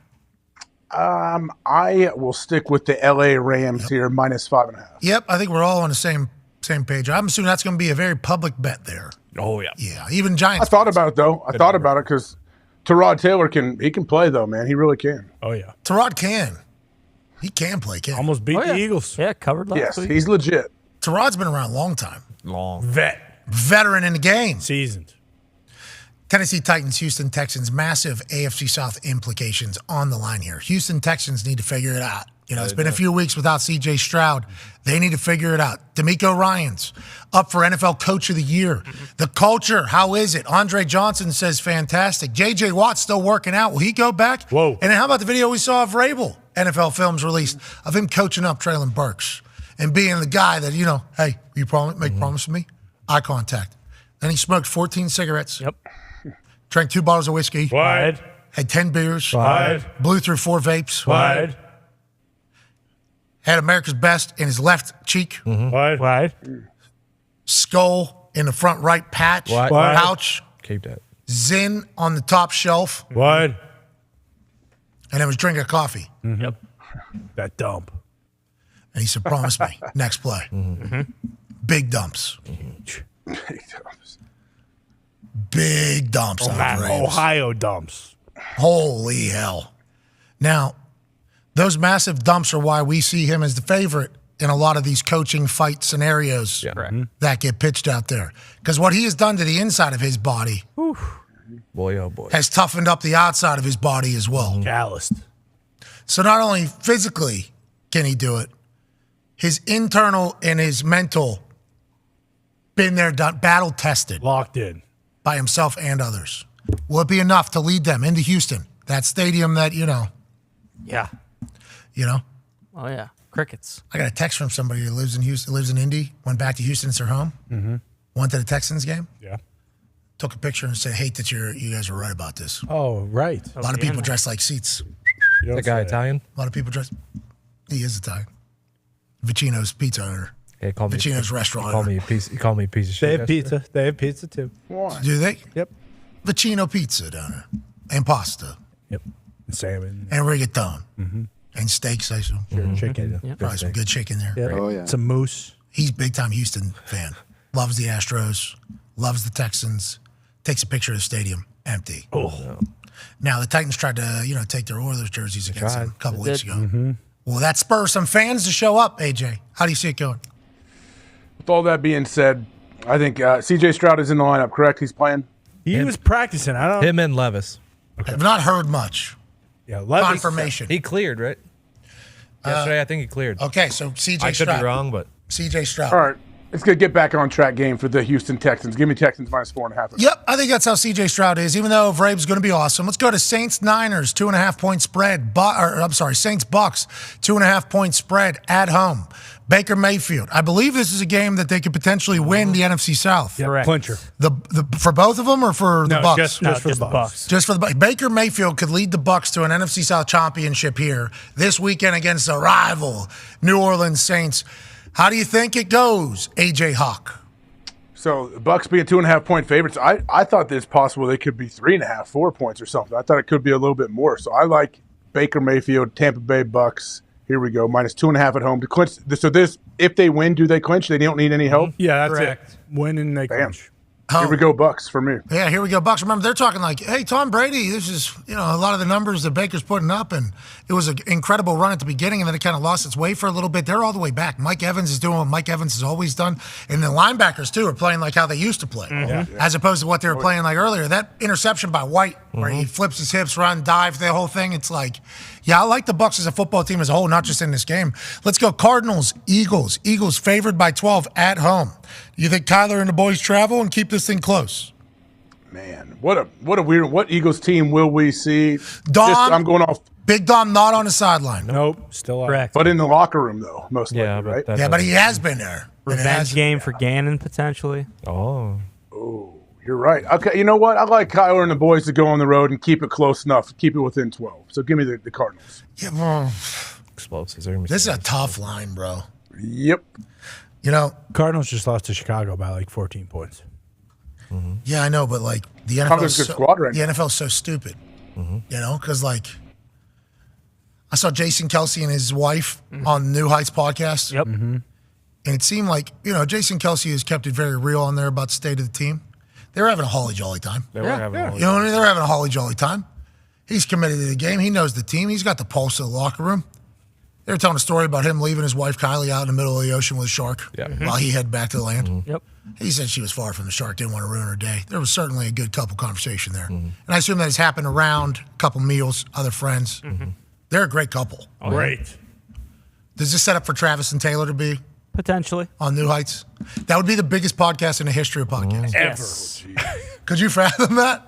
Give him the rub, Taylor. That would be the biggest of all time. Oh yeah, it's happening. That's going to happen. Yeah, you're right. That's going to be hilarious. Kylie killed it on there. And for me, I like the vibes that Jason Kelsey had on that. Give me the Philadelphia Eagles -12 for a game where people go, the Eagles are back next week. Yeah. This is what they needed. They need time. It looks different than it did last year, but here's how it goes. Falcons, Bears, 3-point favorites at home are the Chicago Bears. Way to go. Z. Z. Here you go, Bird Don. Holy shit, Z. Go ahead. Falcons just beat the hell out of the Indianapolis Colts, are on their way to a potential AFC South championship. So the Falcons are very capable, obviously. A lot of loud criticism of Arthur Blank and Artie Smith and this Atlanta Falcons team and their usage of everything. How do you see it going, AJ Hawk? So who's the Falcons quarterback this week? Heineke again.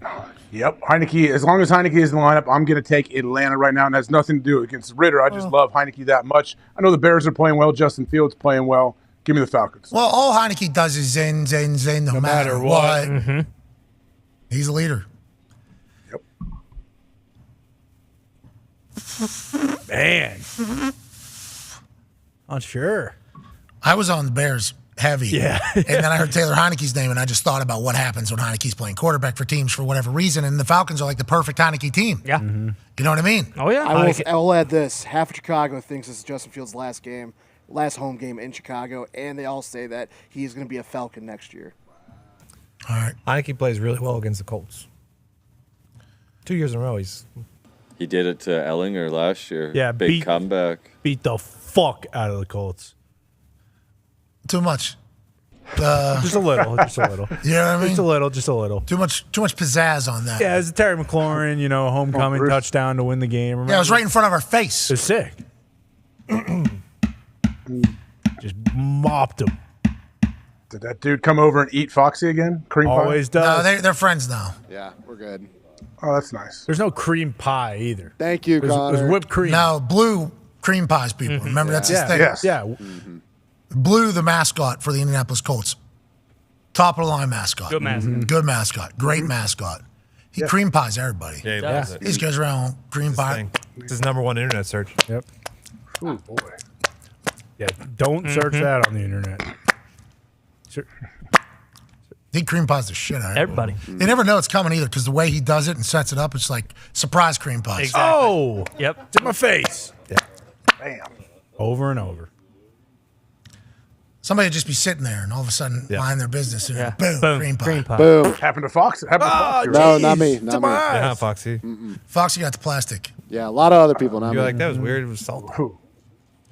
Give me the Chicago Bears. Love it. Ooh, okay. Dahn. Give me the Atlanta Falcons.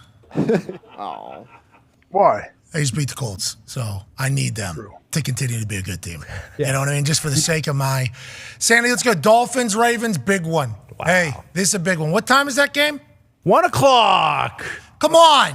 Raj, this can't happen. A lot of 1 o'clockers. 10 of them.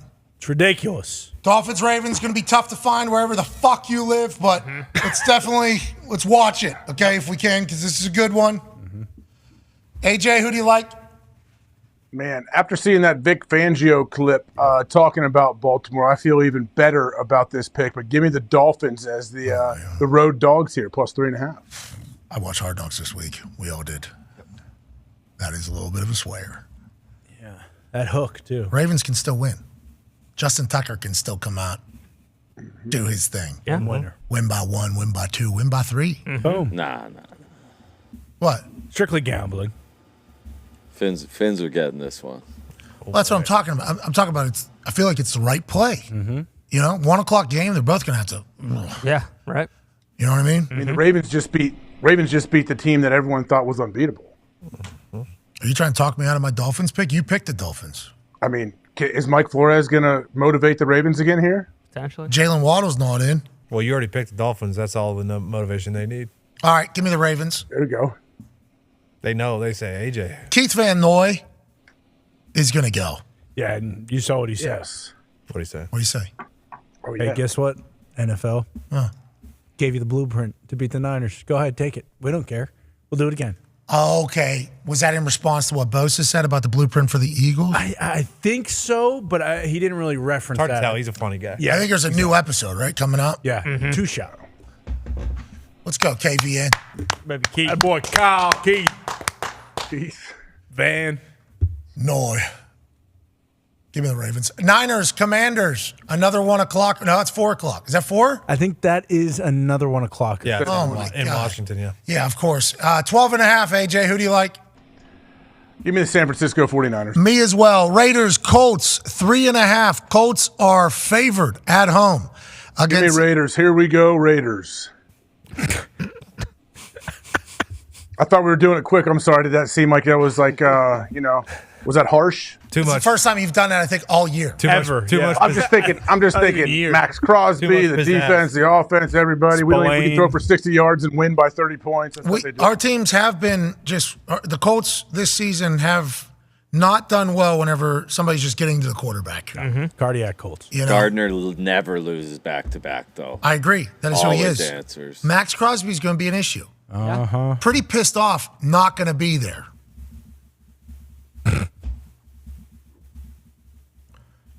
Had no idea I wasn't going to be at this game. Sure. Until about Set up a lot of things. 30 Set up hours. a lot of things potentially for this game. I think it's going to be a good one. I think there's going to potentially be a good amount of Raiders fans Okay. in the Loud House, Okay. which is only going to make it better for the Colts. Bingo. Colts minus 3.5. Hey, Max Crosby, sorry about it. Sorry Okay. about it. Maybe just don't even play. Yeah.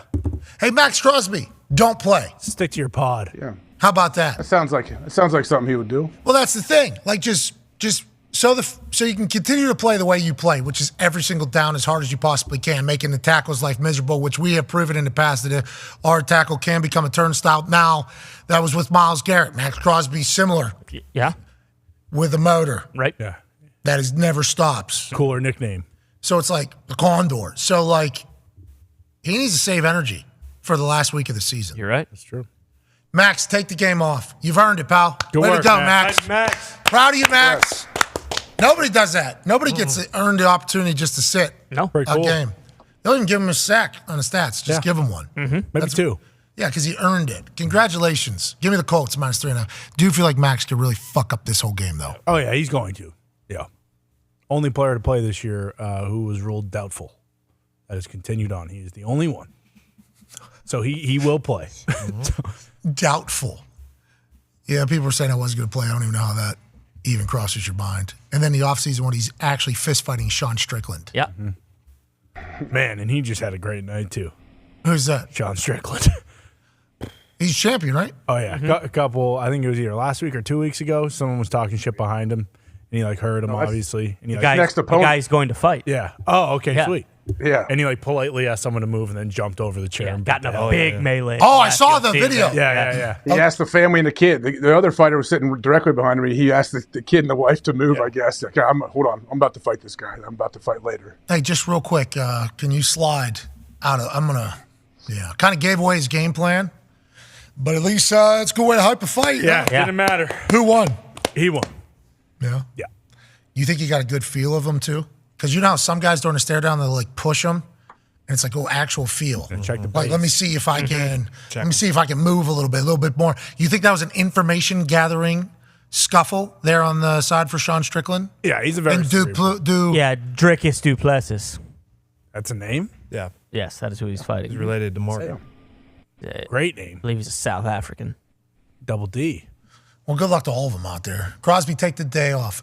Panthers, Jaguars, 6-point favorites at home. Wow. The Panthers mounted quite a comeback last week. Yeah. He was looking really good against a Joe Barry-led offense of the Green Bay Packers. Thought they were going to potentially ruin the Green Bay Packers' entire holiday. Jaguars on a little bit of a schneid, since Trevor Lawrence has kind of been injured and concussed. It hasn't looked as pretty down there in Jacksonville. They get back on the right path here this weekend, AJ. I like the Jacksonville Jaguars here. Yeah, I was trying to figure out a way that I would take the Panthers, but I just don't see it happen. I think Jacksonville has to find a way to play better. All right, give me the Jacksonville Jaguars as well. Steelers, Seahawks, 3.5-point favorites at home are the Seattle Seahawks with Mason Rudolph taking a lion's share, a portion of the first-team reps in the stadium, plus on the practice grass, as well as in the locker room team meeting place. Okay. I believe is what Tomlin said. But we will evaluate Kenny Pickett's mobility around the hallways and the shitter to see if he potentially has earned himself, from a medical standpoint, a couple more opportunities for some reps with the second team on the grass at the practice field, said Mike Tomlin. Bingo. Mason Rudolph taking on the 12th man out there. Is he ready for it, AJ? Oh, yeah. I think Mason. I was impressed with Mason. What he did. I think it might be a little more difficult this week in Seattle. So give me the Seahawks minus 3.5. I'll take the Seahawks as well. And just do this, boys. Just don't even listen to what we're saying. Or add us to motivation. Add us as motivation. You do what you got to do. Geno Smith, comes back, leads a game-winning touchdown, just a week removed from Drew Lock doing the same thing. I think it's the first team to have that happen in back-to-back weeks with two different quarterbacks, I think. In I'm going to say 20 years. I think I forget the stat. Maybe it was the entire NFL. I just like Pete Carroll a lot. Not that I don't like Mike Tomlin, but I like Pete Carroll a lot. Let's go with the Chargers, Denver Broncos. Broncos favored at home with a new quarterback in town. Yeah. I cannot wait to watch how Sean Payton and this team respond and play this week with the benching of Russell Wilson. AJ, who do you like? So, are there any stats on fired quarterback bets the next game on your team? Stidham, I believe, is undefeated because last year he did. Yeah. He won his replacement. He's playing game. quarterback for the Chargers. Easton Stick. I like him as well, but I'm taking the Broncos minus 3.5. Me too. Give me the Broncos minus 3.5 as well. I don't know what that means of what we're thinking, but this one feels really good. Yes. This one feels really good. You would think so, right? You would think. Yeah, I mean, it's like a head coach, And I'm not saying that they don't like him, which some players don't, but whenever there's a new energy for whatever reason, it's like another reason to reprove yourself. They're benching Russell Wilson. Yeah. They just called out the entire offensive line. It's like you can kind of lock in and motivate in a time and play your best ball. Nobody's safe. Let you know that, hey, nobody is safe. Sometimes guys play a little bit harder when that's the case. I agree. Go ahead. Sean Payton also talking about bringing in his own guys. He was the one that brought in Jarrett Stidham. Oh, Studham is what some people used to call him. We'll see if he gets a big-time dub by at least 4 points. against the Chargers. Let's go. Bengals, Kansas City Chiefs. Interesting. Chiefs favored by 7, but nobody on earth believes they're playing good football, including themselves. How do you see it going, A.J. Hawk? Do they get back on track? And what about Jake Browning? Is he going to bounce back to what he was against, like, the Indianapolis Colts? Yeah. Shall we say? Jake Browning is definitely still he's gonna play all right, but he's got big Chris Jones bearing down on him all day long. So give me the Chiefs -7. I think they figure out. Maybe they work out some of their issues. Who knows? Literally started this week. Tuesday was saying the dynasty is falling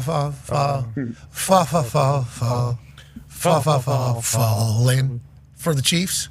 And I think I was fibbing. Sure. Because it took me a long time to get to that point to say that, because I believe in great. Yes. I believe in great. I think Travis Kelce's great. I think Andy Reid is great. I think Patrick Mahomes is great. But I think they're great. Like, that is, I think great wins in the end. I think that is how it works. So it's hard for me to, I was betting the New England Patriots for a long time, just because I believe Bill, they'll figure it out. Yeah. They will figure it out. Jason Kelce actually told Travis this week on a New Heights podcast, he said he got you, Patrick Mahomes, and Andy Reid. You guys will figure it out. Whereas Travis Kelce was incredibly bummed out. He was bummed out. Very bummed out about where the Chiefs are. Now, a lot of people are going to say they don't have the horses that they used to have, so we're not even judging them properly because we're judging them against what they used to be as opposed to what they currently are constructed to be. So what? So what? Who cares? Shake it off. Shake it off. Take it off. You know what I'm saying, AJ? Shake it off. In that cardigan. See how you work that in. Give me the Chiefs. Golly. I just said they were dead. I mean, that was a long time ago. Yeah. Still at home. That place is going to be Long rocking. time It's going to ago. be dark by the second quarter. It's going to be a great atmosphere. It's before that you listen to the New Heights too. You could actually hear from From the locker room. You felt the bummed outness. He was bummed out. Very. Packers, Vikings, Sunday Night Football. Go. One team has to win out, and they'll basically guarantee themselves a spot in the playoffs with a brand new quarterback, a brand new team, and a brand new look in a year that has been quite a roller coaster for the entire squad. But what else could you expect in a transition year to their new franchise quarterback? And on the other side, injuries galore. Everybody's hurt all the time. The football gods blessed them last year. This year, they forgot they existed. Now, Jaron Hall out of BYU will be the starting quarterback after Nick Mullins goes for 400 yards a week ago. He'll have Justin Jefferson and Jordan Addison. Will not have TJ Hawkinson, and defense that Brian Flores leads. Good one. Stat. 1-point favorites are the Minnesota Vikings at home against the Packers, with the skull chant echoing through the entire state. Even onto that lake, Minnetonka, where there's swordfish that I pulled out while Arctic wolves ran by Ty Schmidt while he was pooping in a ceilingless Poor John out in the middle of the frozen lake. Ty, how do you feel this one goes? I think the Packers are going to win. I really do. Now, Christian Watson, I don't think is going to play once again. He's had a bad hamstring for several weeks now, but this just feels like, I mean, Jordan Love last several weeks has kind of put together games where, you know, even more so you're thinking he's a guy. Aaron Jones back last week, rushed for over 120 yards, looked very good. And then their young receivers have kind of just stepped up in Christian Watson's absence.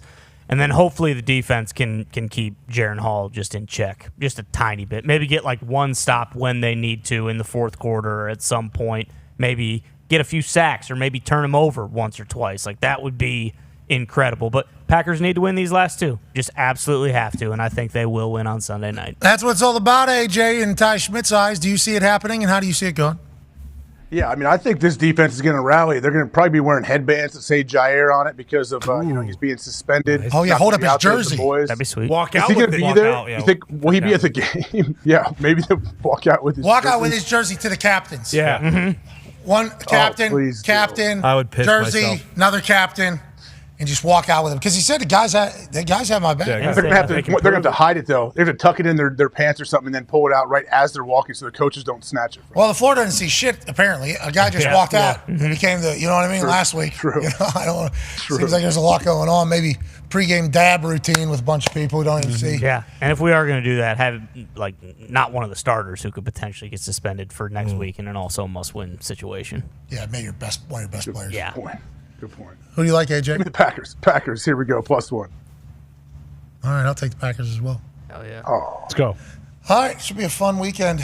We'll be live tomorrow morning, College Game Day. Woo! Cannot wait. I'm very excited. Very, very excited. Shout out to DoorDash. I'll be out there door dashing to where I'm saying because I'll be there for 15 days or so. And then obviously we got a big, great Sunday slate after a Saturday night football game and a bunch of bowl games to watch. Today the Gator Bowl, Clemson, Kentucky's currently playing. Oregon State, Notre Dame's currently playing in the Sun Bowl. Liberty Bowl is kicking off here soon. Memphis versus Iowa State, Brock Purdy's school, Breece Hall's school. And then the Cotton Bowl tonight, Missouri and Ohio State. Here we go. Yeah. Great day of football, great weekend of football. We are so incredibly thankful that you allowed us in your lives in 2023. We'll be back in 2024 in this Thunderdome. Probably. And I know that New Year, New Me is supposed to happen, and New Year, New Show, maybe. It's going to be the same dumb show. Yep. We will not make any promises that this will be better. No. We are pretty certain it will not. Right. There's a chance it gets worse. I don't know how, but there is a chance. Probably. But we are so thankful that you allowed us to be a part of your year, and we hope you will allow us in your 2024. We got to hit the road. We got things to do. Incredibly lucky to do the things that we're about to do. Yeah. Just to be hanging out at the Rose Bowl tomorrow morning, 6 a.m. local, all by myself with a couple friends. Very sweet. That's awesome. Then we're going to be on the field at the Rose Bowl. Yeah, come on. For a college football playoff game with microphones on ESPN2. Will not be the main cast, but people will confuse it for the main cast and say very terrible things about me mostly, and then also ESPN as a whole. Is that funny, AJ? It is. Yes, it is funny. Someone thinking that, hey, this is the main broadcast. Like they've never seen a college football game ever 75. before. What the hell? They ruined college football. Why is this the stream? They make it even worse somehow. Who is this fucking asshole? All right. It's not the main cast, but if you want to enjoy the game with us, we'll be on ESPN2. Hell yeah. It's going to be fun, man. I'm excited. Honestly, Me I'm too. pumped to be out there. I'm pumped to be out there. When you land, like you'll land out there, and you're like, oh, there's warm weather out there. There is something like this. Oh, the joint's moving a little bit. Yeah. There's a big time game going on. Oh, yeah. There's big time football, meaningful football happening all around us. Let's enjoy it. Have a great new year. Reflect upon the past year, hopefully in a good way. If it wasn't your best year, you know what's coming? Your best year. Hell yeah. Let's have a good time. We appreciate you all so much. Be a friend. Tell a friend something nice. It might change their life. This weekend's a good time to maybe do that. We'll see you next year. Goodbye.